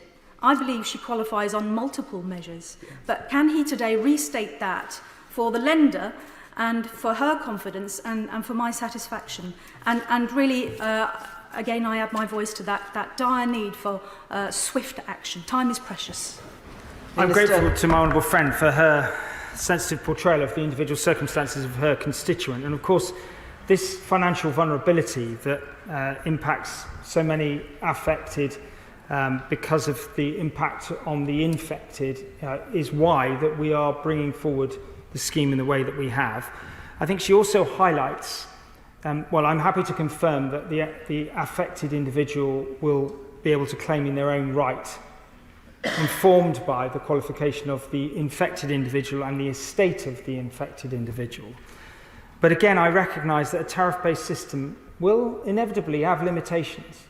And so therefore, that's why the appeal mechanism, not beyond getting the parameters absolutely right in terms of the severity bandings, care costs and so on, there must also be an appeal mechanism, a mechanism to challenge, such that we can ensure that everyone receives justice in an individual way. Florence Eshalomi. Thank you, Madam Deputy Speaker. Minister, earlier this year, on the 18th of January, I raised the case of my constituent, Nigel Wimborne, a victim of infected blood. As a result, Nigel developed various health issues, including renal failure and liver cirrhosis. Nigel wanted, and I quote, a faster resolution to the infected blood scandal compensation before it's too late for myself and others to see full and final resolution. Sadly, Nigel was too ill and he contacted me again and his sister mentioned that she did not want him to be the latest statistic in this horrible affair. Nigel passed away on the 9th of March. He was just 63 years old. I spoke to his partner earlier this morning, and he's absolutely devastated. They've lived together for over 20 years, and he dedicated his life, giving up his career to be Nigel's full-time carer. So on his behalf, I asked the Minister, that 90 days will seem like 90 years for them. Can this timeline be expedited as soon as possible? Minister. I'm grateful to the Honourable Lady for her tribute to Nigel and his life, and I'm very sorry for obviously the loss to his family. I do recognise the frustration of even one day's delay.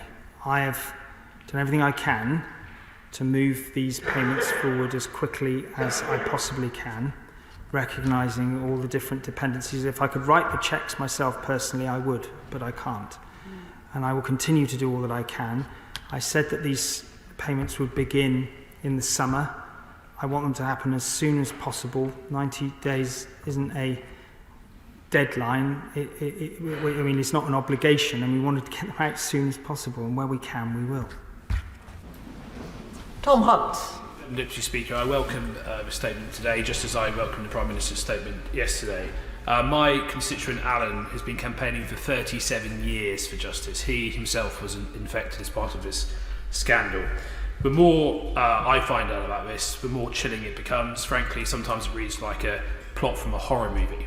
And maybe one day it might even be one. But that is how bad and chilling this scandal is. But of course, we know that this isn't the only example of public organisations failing the people who it's there to serve. Will the Minister confirm to me that transparency and accountability when it comes to our public service will be the key tenet and will rule the day? Minister. Absolutely I can. The Honourable Gentleman makes a very wise point. We do need to, not only in the conduct of this exercise, but more generally, be as transparent as possible. What Sir Brian spoke about yesterday was a sort of insidious conflation of failure across multiple institutions that over time resulted in catastrophic outcomes. We need to come to terms properly with that and ensure that we put in whatever it takes to stop those things from happening again. Paul Gervin. Minister, thank you for your statement today to the House. I find it ironic that we have to wait to a public inquiry to actually try and get things moving. and it's difficult to see why it took so long, and find that we have a culture within our, not just government, but within departments, and especially the Department of Health, where whistleblowers are targeted and clarity is not brought out.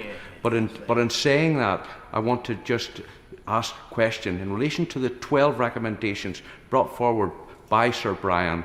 The timeline for implementation of all of those recommendations, which go across departments, and this would mean taking this to Cabinet and ensuring that all departments address the aspects of this report that affect them. And I want to see a timeline for that and know what dates we can ensure that all implementation of all 12 recommendations.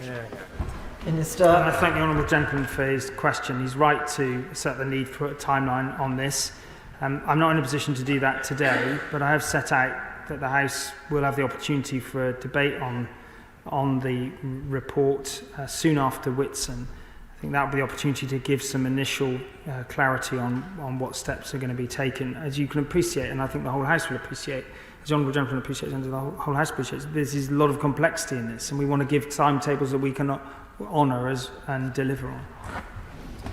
Holly Mumby-Croft. Thank you, Madam Deputy Speaker. Can I draw my right honourable friend's attention again to the issue of tracing all of those affected and supporting those who may not be known to the inquiry, may not be registered with one of our really good support organisations, and who may not be on any list.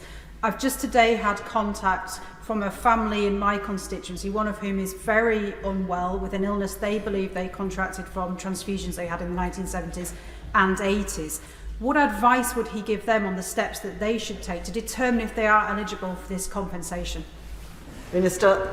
Well, the honourable lady, as ever, makes a very sensible point. The issues around, as time evolves backwards, or as time backwards, the issues of verifying what it takes to qualify if somebody isn't registered at the moment is something very much that the new body will need to clarify. I hope that through this process of meaningful engagement in the coming weeks, that some of these issues can be satisfactorily resolved. We want to be as accessible as we can to all those that qualify and make the verification process for those that qualify as straightforward as reasonably possible, and that is the guiding principle. The details of that I can't give here today, but she makes a point that I will come back to at a future point.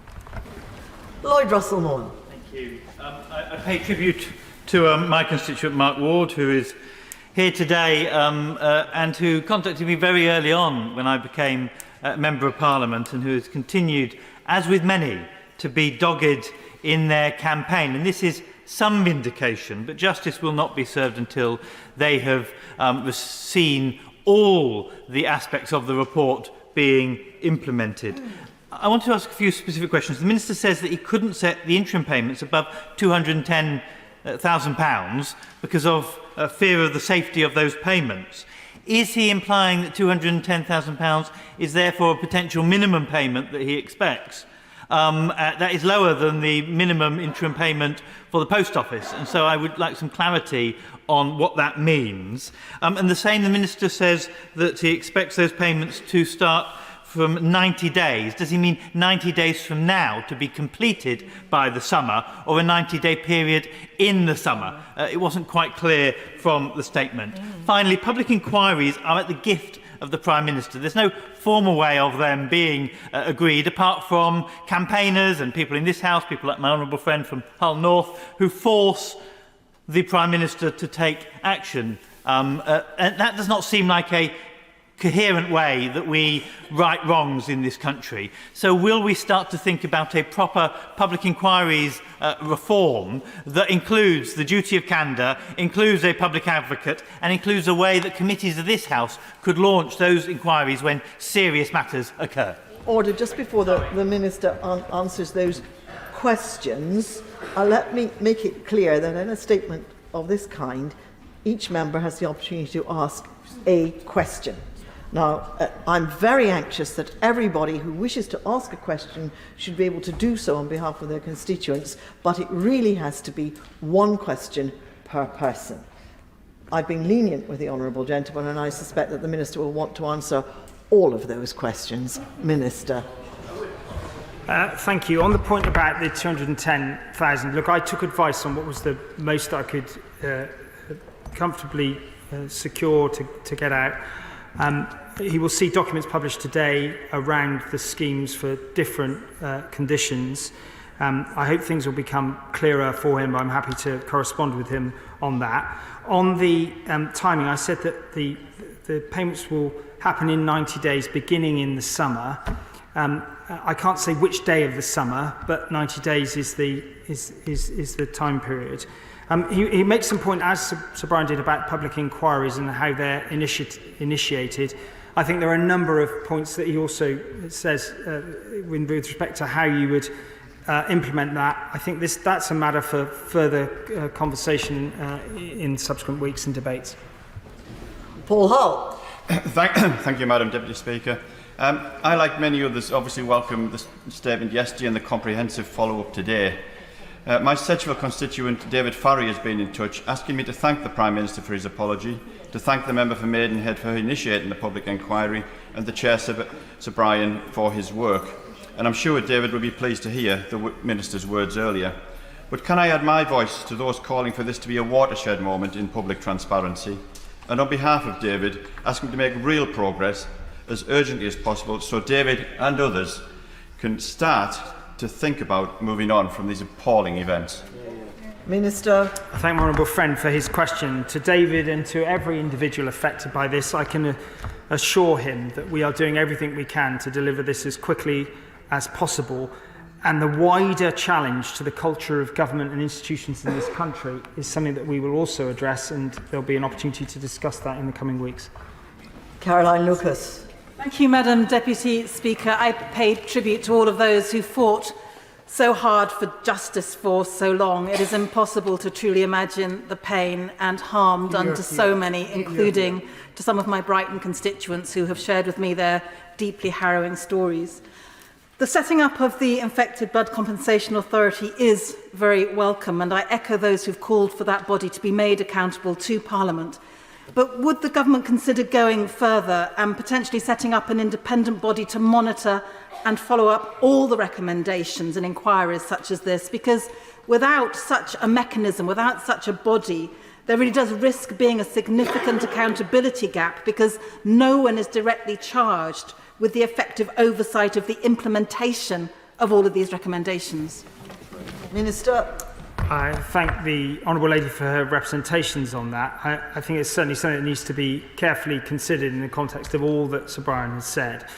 Now, I think one of the challenges in terms of accountability is when recommendations are made outside of this place and they encounter the challenge of delivery, that sometimes the challenge of delivery means things have to be done slightly differently, but they do meet the spirit of the recommendations. And so we need to make sure that in that accountability mechanism there is sufficient scope to recognise that challenge. Otherwise, we'll be in a position where we'll be making false judgments. But the spirit of what she's saying needs to be taken forward, and the government needs to reflect on that thoughtfully.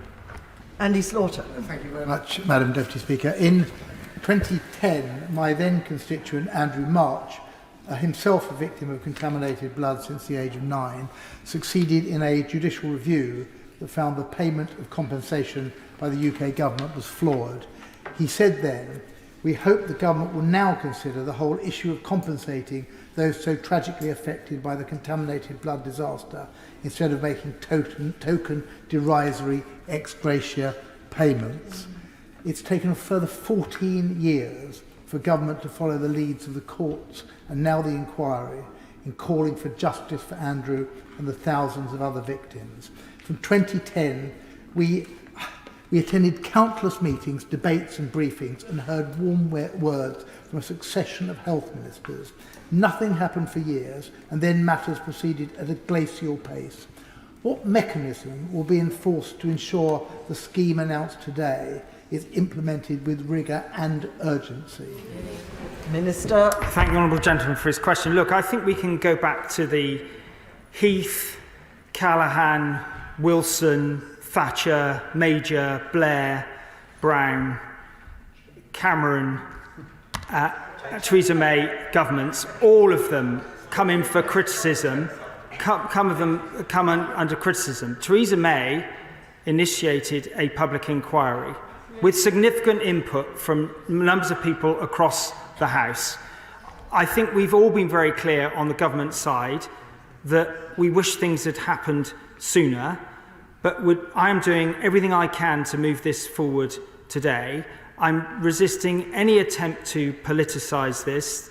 The Honourable Gentleman makes some points about accountability. We have an immediate obligation to put into regulations within 3 months of royal assent, regulations that will essentially activate the arm's length body. We have a shadow entity in place. We have an interim CEO, an interim chair, an engagement planned for literally the coming days with 20 people employed by the end of next week. I will continue to work with anyone and everyone across the House to make sure that we meet expectations on this. Just for the record, I know that the Honourable Gentleman meant to refer to the Right Honourable Lady from Maidenhead. Such no need for apology. The Honourable Gentleman is answering very fully and correctly, and I didn't want to interrupt him not at all. Stuart MacDonald. Thank you, Madam Deputy Speaker. There was indeed much to welcome in what the Minister said today, but can I take him back to the issue of existing support schemes, which are, of course, incredibly important for so many. And the second interim report at recommendation 13 said current annual payments under the support schemes should be continued and guaranteed for life, and further that such payments should only be taken into account in assessing awards for future financial loss or care provision. It wasn't immediately clear to me that what the Minister was saying today was consistent with that recommendation and trying to implement it. Could he provide that clarity now, because this would be very important for people listening in? Here. Yes, I absolutely can. I'll be very clear about the continuing commitment the government has on existing support schemes. But clearly there is a point when the assessment is made on compensation entitlement under the new scheme and the interaction with what has come before. With then options set out. But again, this is something I want to give reassurance on today, and the detail of how that will work out must be done with the consent and approval of the communities involved. Stephen Kinnett. Thank you very much, Madam Deputy Speaker. Could I just build on a point made by my honourable friend, the member for North Durham, earlier about the risk of unscrupulous financial advisors swooping in, and it's appalling to even think that it might be possible, but we have a lot of experience on that based on the British Steel pension scheme, and I'd be happy to discuss any of those lessons learned with the Minister. But specifically on the point about my constituent David Farrugia, who tragically lost his father 40 years ago due to this appalling scandal. Could I just press the Minister to give a bit more detail on the specifics of how it's going to work for bereaved families, bereaved children and parents of victims? How and when specifically will they be able to register for compensation? Minister. I thank the Honourable Gentleman for his question. We've had previously engaged on the British Steel matter, and the unscrupulous exploitation of people moving from defined benefit to defined contribution schemes is something that's in the top of my mind, and I'm applying into consideration of these matters. He asks about his constituent David and bereaved children. The principle here is that affected and infected individuals qualify in their own right. The passporting of affected to qualify based on the infected and the estates of infected is clear. The details of how that process will happen will become very clear very quickly. We will have resources available through a website to register for updates in order that people can receive that as quickly as they wish. But forgive me, I can't say more than that today, but I think I've set out the principles of how this will operate. The operationalisation needs to happen quickly, and I will update more in due course. Andrew Bridgen. Thank you, Madam Deputy Speaker, and I'd like to pay tribute to my constituent Robert Angwin, who's campaigned for justice for himself and all others affected by this scandal for decades. Yesterday and today, from both sides of the House, we've heard the line, lessons have been learned, action will be taken. Madam Deputy Speaker, I imagine that's exactly what we would have heard in 1972 if we're here when the thalidomide scandal broke 11 years later. Since then, we've had OxyContin, we've had Vioxx, we've had Primados. The list goes on and on, Madam Deputy Speaker, all the way to the experimental COVID-19 vaccines today. Does the Minister agree that the only real lesson that's been learned has been learned by the public, that they can't trust government, any government, to protect them from unsafe medicines and treatments, and crimes have been committed. And it's a crime to cover up a crime. When are the arrests going to start? And if that has to include current and former members of this House, then so be it. I thank the honourable gentleman for his question. I think Sir Robert makes clear some very profound challenges to the British state that need a profound response from government, and that will happen in due course. Hannah Bardell. Madam Deputy Speaker, my Livingston constituent Linda Cannon lost her husband after he received a blood transfusion that infected him with hepatitis C. And my constituent Vera Gaskin has stage 2 chronic cirrhosis of the liver from contaminated blood. She spends her life explaining that she is not an alcoholic. So what guidance and comfort does the Minister have for my constituents that any body that will oversee compensation and justice will be fully transparent and will not end up in the mess that the expert panel of the Prime scandal ended up in? And will he give a cast-iron guarantee that the general election that is due to be held this year will not delay any aspect of this, because we cannot have a situation where the structures and procedures of this place that have so long protected those in power and allowed them to do harm will thwart the justice and progress for all of our constituents. The Honourable Lady makes a powerful representation on behalf of Linda and so many. I can assure her that speed is of the essence, and in all circumstances I'm trying to move forward the will of this House as it is. I can't account for when electoral events will be triggered, but what I can say is that the point about sensitivity to the individual experience, the stigma, the trauma associated with engaging with officialdom in all aspects needs to be properly addressed through the way that this arm's length body is operated. Clive Lewis. Madam Speaker, I wanted to put on record the tenacity of my constituent Steve Bartram, a victim of the blood scandal. He contracted the hepatitis when he was 7, experimented on. Driven out of his home because of people who believed that he had an infectious disease and had to be run out. He then came to my constituency, and I would say to the Minister that he welcomes what's been said, but he's anxious. Like thousands of others, he's anxious that this isn't going to work out. And I guess maybe he could look at a compensation scheme like the Windrush scandal, where less than 10% of those who are owed compensation have received anything. So he and many others, with good reason, are extremely anxious that the government will follow through on this. Can you ensure that they do? Thank the Honourable Gentleman for his question. I think it's a reasonable characterisation that welcome and anxiety. It was my job to meet that anxiety with practical steps that secure confidence in the passage to full delivery. I've set out those in some detail. There'll be a number of documents that he'll be able to use to support what I've said today and to send to his constituents, as all colleagues will across the House. I hope that will be helpful and inform and remove some of the anxiety that does exist. Drew Hendry. Thank you, Madam Deputy Speaker. It's vital that we not only thank those campaigners who've struggled through pain and loss to this situation, but also appreciate the deep public service that they've carried out in exposing this outrageous scandal. So, whilst I welcome what it seems to be a comprehensive statement on compensation today, the scandal has, as others have said, gone on too long and therefore should be concluded quickly for compensation.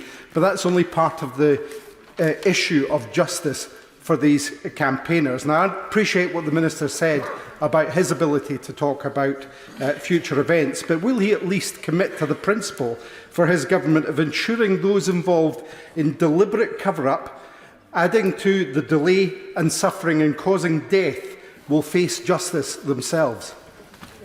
Thank you. I thank the Honourable Gentleman for his question. I can't speak for the collective will of government, but I think he makes a completely reasonable and logical point and case, and I do support the principles of what he's saying. We need to respond to the report's recommendations specifically, coherently and in full, and that is what in due course we will do.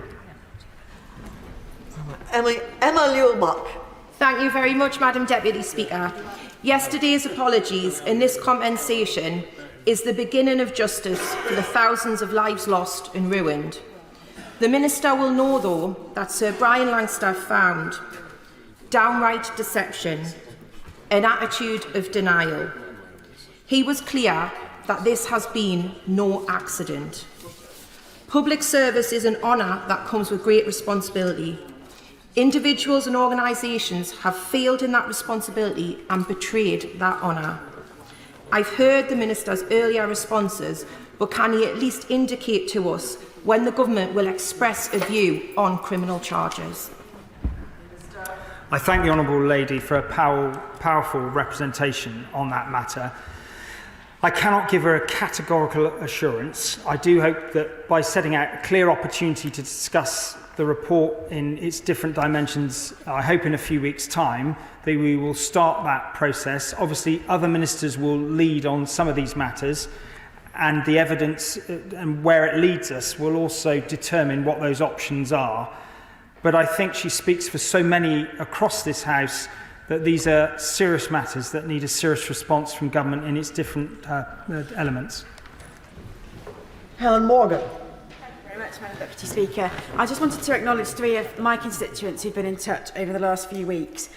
One who lost both her brother and her cousin as a result of treatment for haemophilia, and 2, including Karen Pearce, who have suffered lifelong health problems as a result of being infected.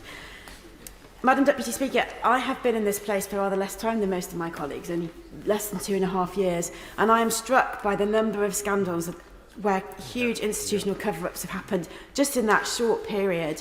Can I echo the comments of colleagues from all parties that we must have a duty of candour, because we will repeat this again and again and again until we do.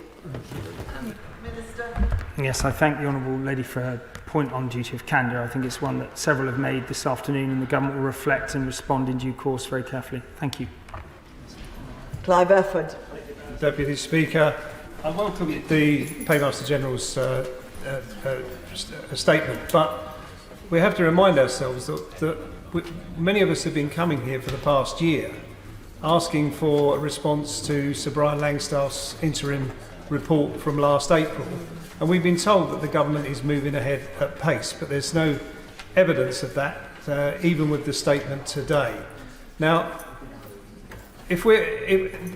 Sir Brian Langstaff has made some clear recommendations about how he wants the oversight of his recommendations going forwards. That must involve the victims of this, because that's why we're here today.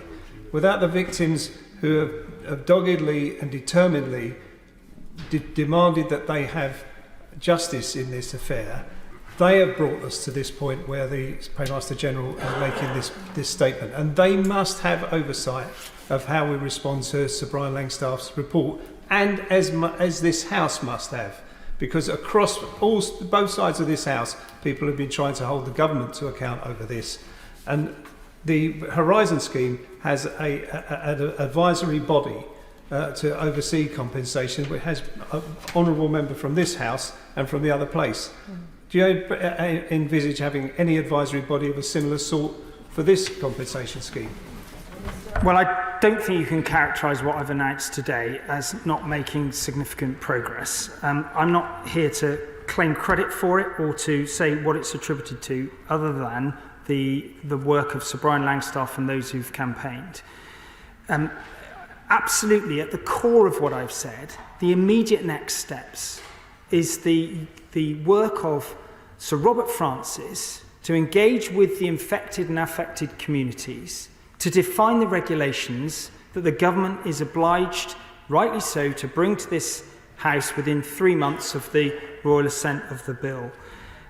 He makes another point about how this House could be involved in accountability of that arm's length body. I'm happy to reflect on that and come back at another point.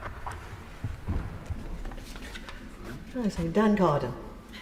Thank you, Madam Deputy Speaker. May I put on record my absolute admiration for the victims and their families and their loved ones throughout this process, and pay tribute to my own constituent, Susan Hallwood, and her partner, Dave McCall.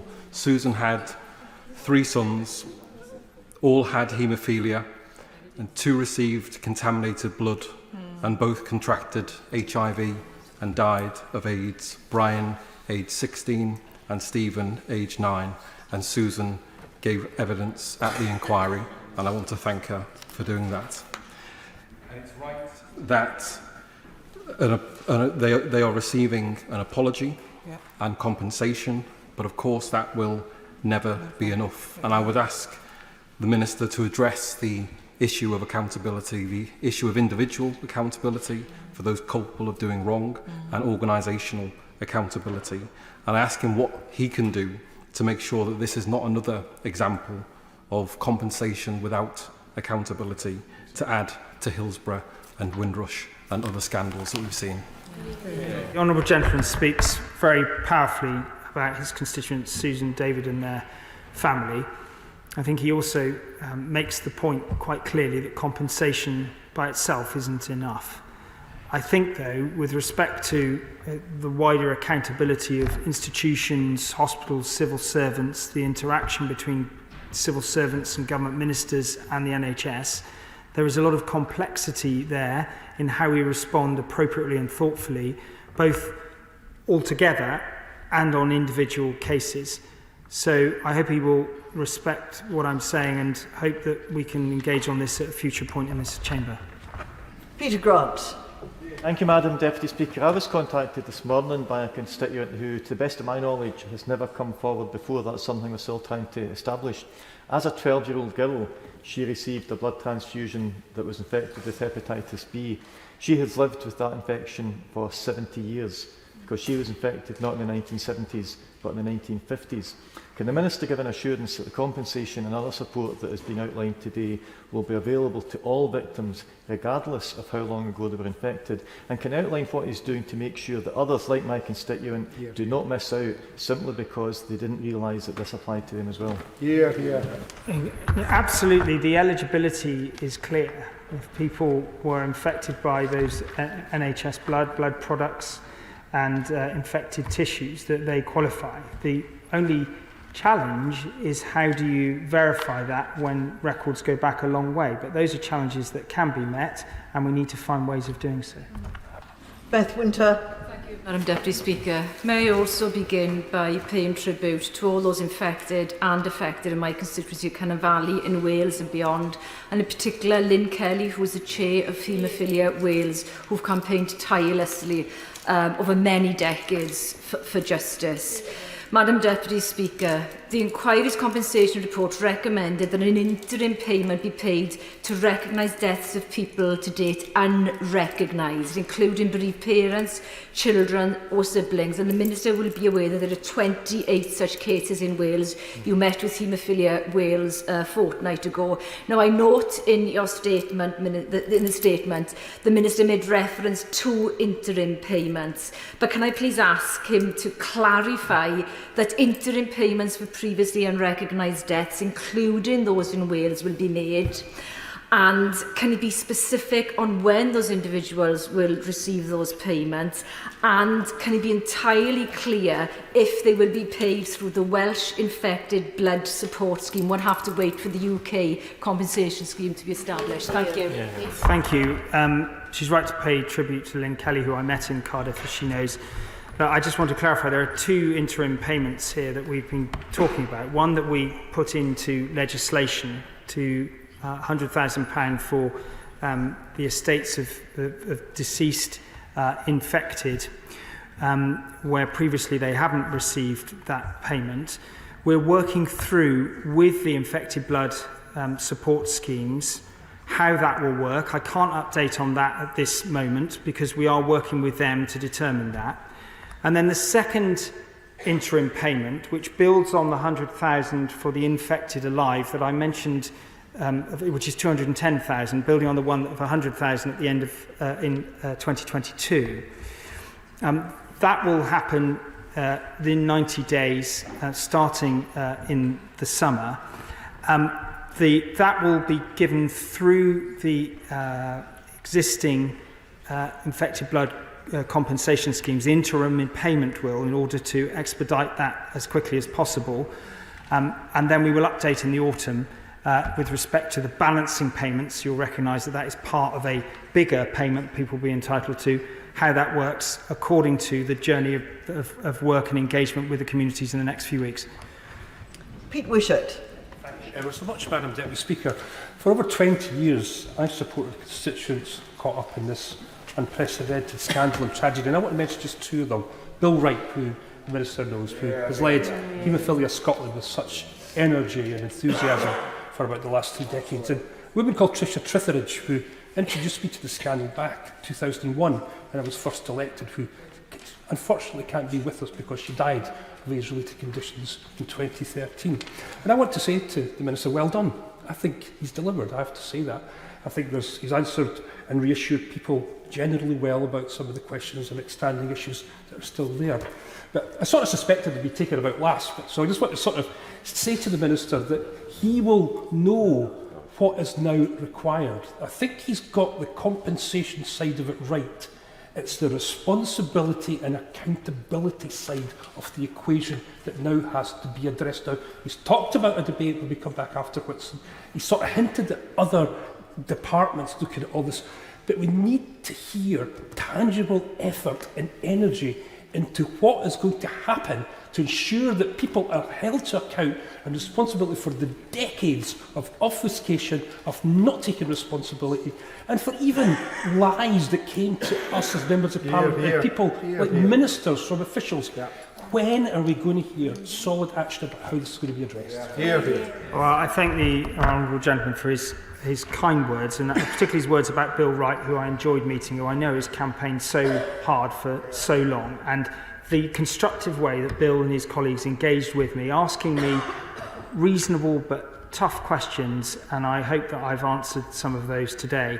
He draws me from the compensation to other elements, and I'm frustrated that I can't offer him more clarity today, but I think he puts on record the need for a substantive response on a number of other elements beyond compensation, but he can be assured of my continuing commitment to deliver on that journey to full implementation of compensation as I've set out.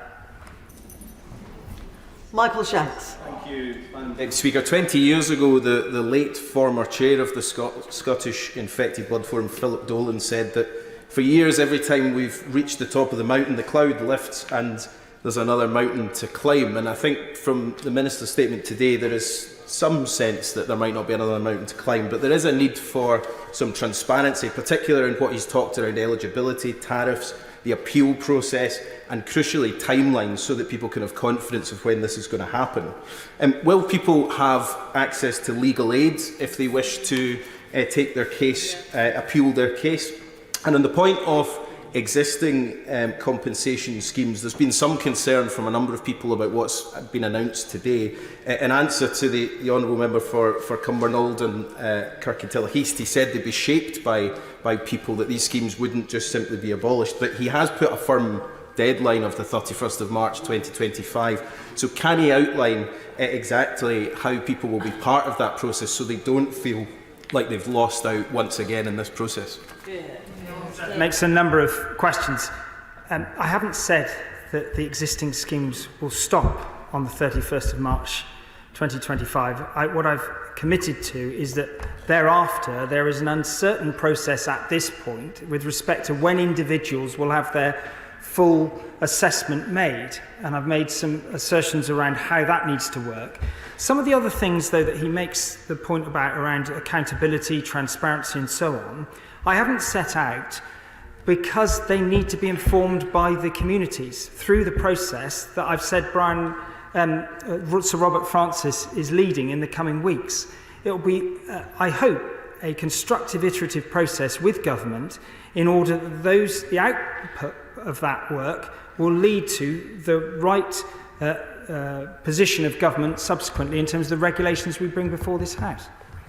Deirdre Brock. Thank you, Madam Deputy Speaker. Could I start by paying tribute to two of my constituents here today, Rachel and Justine Gordon-Smith, who have fought an extraordinary battle on behalf of their father over many years. And I pay tribute to their strength and to their ability to continue in the face of sometimes what look like intransigence from government.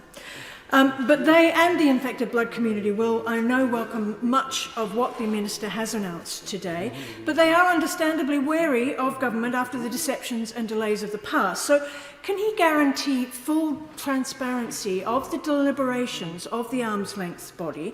And would he agree appropriate governance, as he said, would be achieved by including representatives of the community as members? I thank the Honourable Lady for her question. Indeed, I met Justine Gordon-Smith, and she has been a tenacious campaigner on behalf of so many, obviously having lost her father.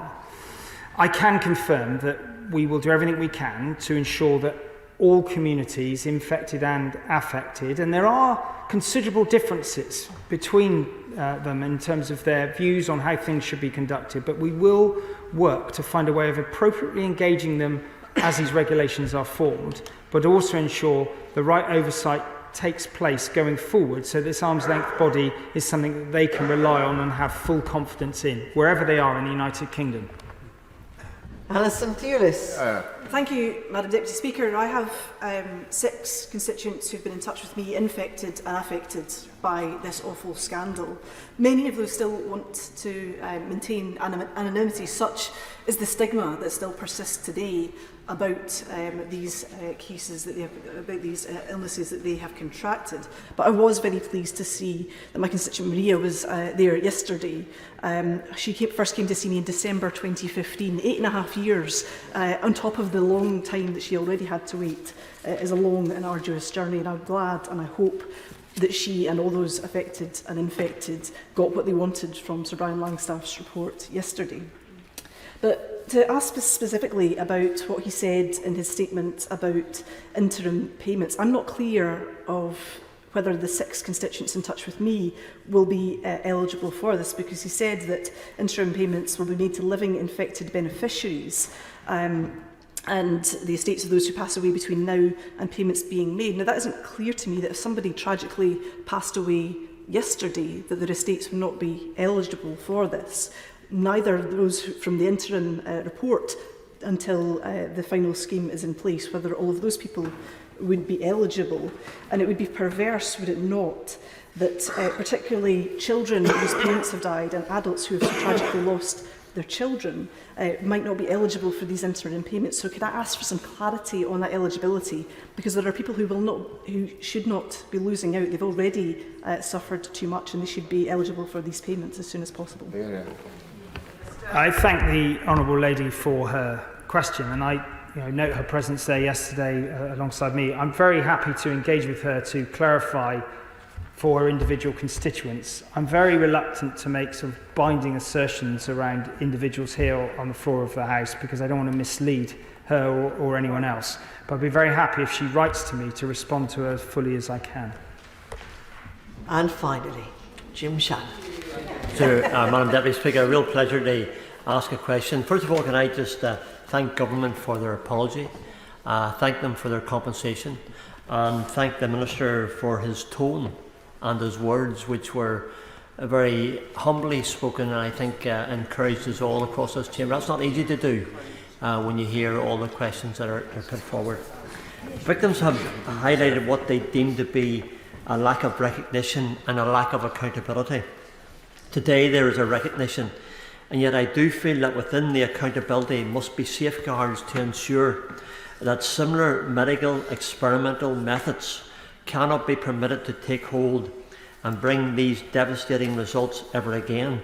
So does the Minister not agree that whilst we can put right the wrong, we cannot put right the wrong, we can and must safeguard future children and adults, and this dreadful, family-destroying, heartbreaking, life-changing lesson is one that we all unwillingly and indeed shamefully have learned. Thank the Honourable Gentleman for his thoughtful question, and I want to put on record my satisfaction to be in Belfast as part of the engagement exercise that I undertook. Look, I think in some ways, some of what Sir Brian Langstaff spoke about, we could not envisage happening again because of changes that have happened in the health service and in the way things operate 40 or 50 years on. But what he talks about is much deeper. It's about the culture of transparency and dependency and candor between civil servants, the NHS and government. Yeah. That is a much more complicated set of issues to meet appropriately and fully.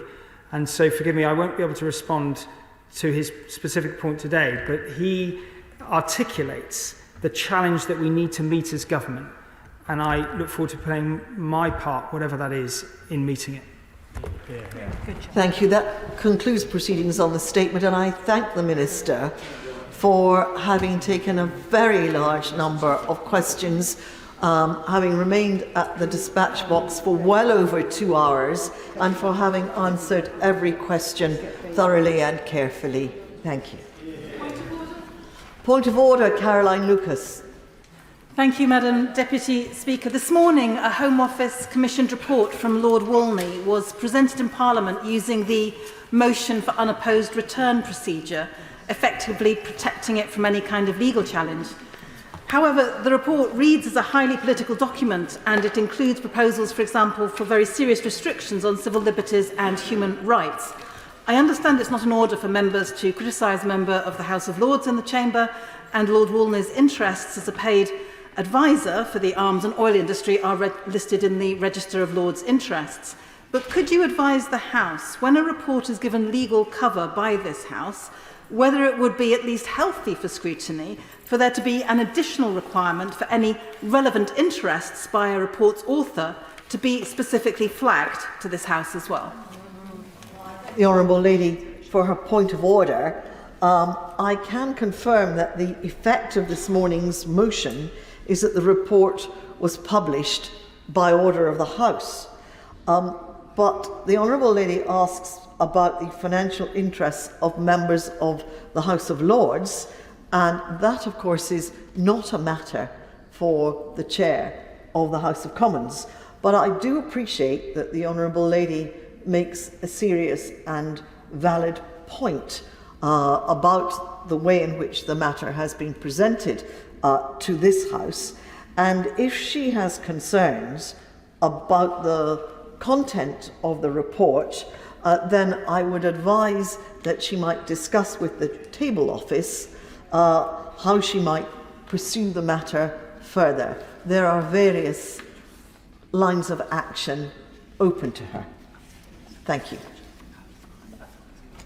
We now come to the 10-minute rule motion. Kerry McCarthy. Thank you, Madam Deputy Speaker. I beg to move that leave be given to bring in a bill to require the Secretary of State to establish national policy guidelines in respect of children with a parent in prison, including for the identification of the children of prisoners at the point of sentence and for accountability for providing support to the children of prisoners and for connected purposes. I want to start by saying what this bill is not about. It is not about prisoners. There is some good and important work being done with prisoners and their families. We know there's often a value in maintaining family ties. It helps prisoners cope with their sentences and makes it less likely they'll reoffend when they're released. But this is not about them. It is about their children, some of whom will have contact with their parent in prison, many of whom won't. If the parent is inside for domestic violence or for sexual offences involving children, or indeed if the child was the victim of the parent's crime, there might well not be contact. Or if there's been a long history of criminal behaviour, of addiction, of violence, or if there just wasn't ever much of a family unit in the first place. So we don't start with the prisoner's well-being, we start with what is in the child's best interest. And we start from a difficult place because we simply don't know how many children have a parent in prison. We don't know who they are, where they are, who is looking after them, not in any kind of systemic way. They are the invisible children. As Sarah Burrows, the Chief Exec of Children Heard and Seen, who is here today, is a charity which does excellent work to identify, mentor and support children with parents in prison. As she's fond of saying, we know exactly how many Labradors there are in this country, yet we don't know how many children have a parent in prison. And that is why this bill is needed. I'm not going to prejudge now what a statutory mechanism for identifying and supporting children with a parent in prison could look like, although I do want to pay tribute to Sergeant Russ Massey of Thames Valley Police and the work he's led on Operation Paramount. And I do think that the unique child identifier number being proposed by Labour's education team might play a role. In 2019, CRESS estimated that around 312,000 children a year were affected by parental imprisonment. 17,000 of them, it would be their mother. The MOJ has now commissioned a BOLD, that's Better Outcomes Through Linked Data report, which will use government data to estimate how many children have a parent in prison, and those statistics will be released on 13th of June. There has been a lot of work behind the scenes to get us to this point, and I particularly want to thank the Honourable Member for Edisbury for his help, and the Children's Commissioner who has been backing this bill, and also for the various ministers who've met us over the years. But we need more than just a snapshot of how many children are affected. We need a mechanism so that at the point when an adult is sentenced to imprisonment, someone finds out whether there are any children involved, and someone is then responsible for making sure those children are okay. We know that at the moment this isn't always picked up. Sometimes the question isn't asked. Sometimes the prisoner doesn't want the authorities to know because they're worried the kids will be taken into care. Often schools have no idea. Children heard and seen see cases where children have simply been left to fend for themselves, and I want to mention a few. A man went to prison for sexual offences. It was only after the house was targeted by vigilantes that a victim support caseworker found that his 15-year-old daughter was living there on her own. A criminologist conducting research in a women's prison was told by a prisoner that her 2 daughters were living on their own without any money for food and sanitary protection. A 16-year-old boy was arrested at the same time as his parents. He was released shortly afterwards and left to be the sole carer of his 8-year-old brother. An employer requested a welfare check after a woman hadn't shown up to work for 2 months. When the police went round to the address, they discovered her 15-year-old son living on his own. There was no gas or electricity, and he'd been getting up and going to school every single day without anyone knowing that his mum was in prison. Kinship carers, grandparents, aunts, uncles, siblings often play an important role in stepping up when a parent goes to prison, and they need support to do so. But there's also a real risk children will end up living somewhere entirely unsuitable with people who will abuse them, neglect them and exploit them. More often than not, however, there is a parent, usually the mother, at home, but children can still be badly affected. One of the bloggers on the Children Heard and Seen website said, "We're not the victims, we are the collateral damage."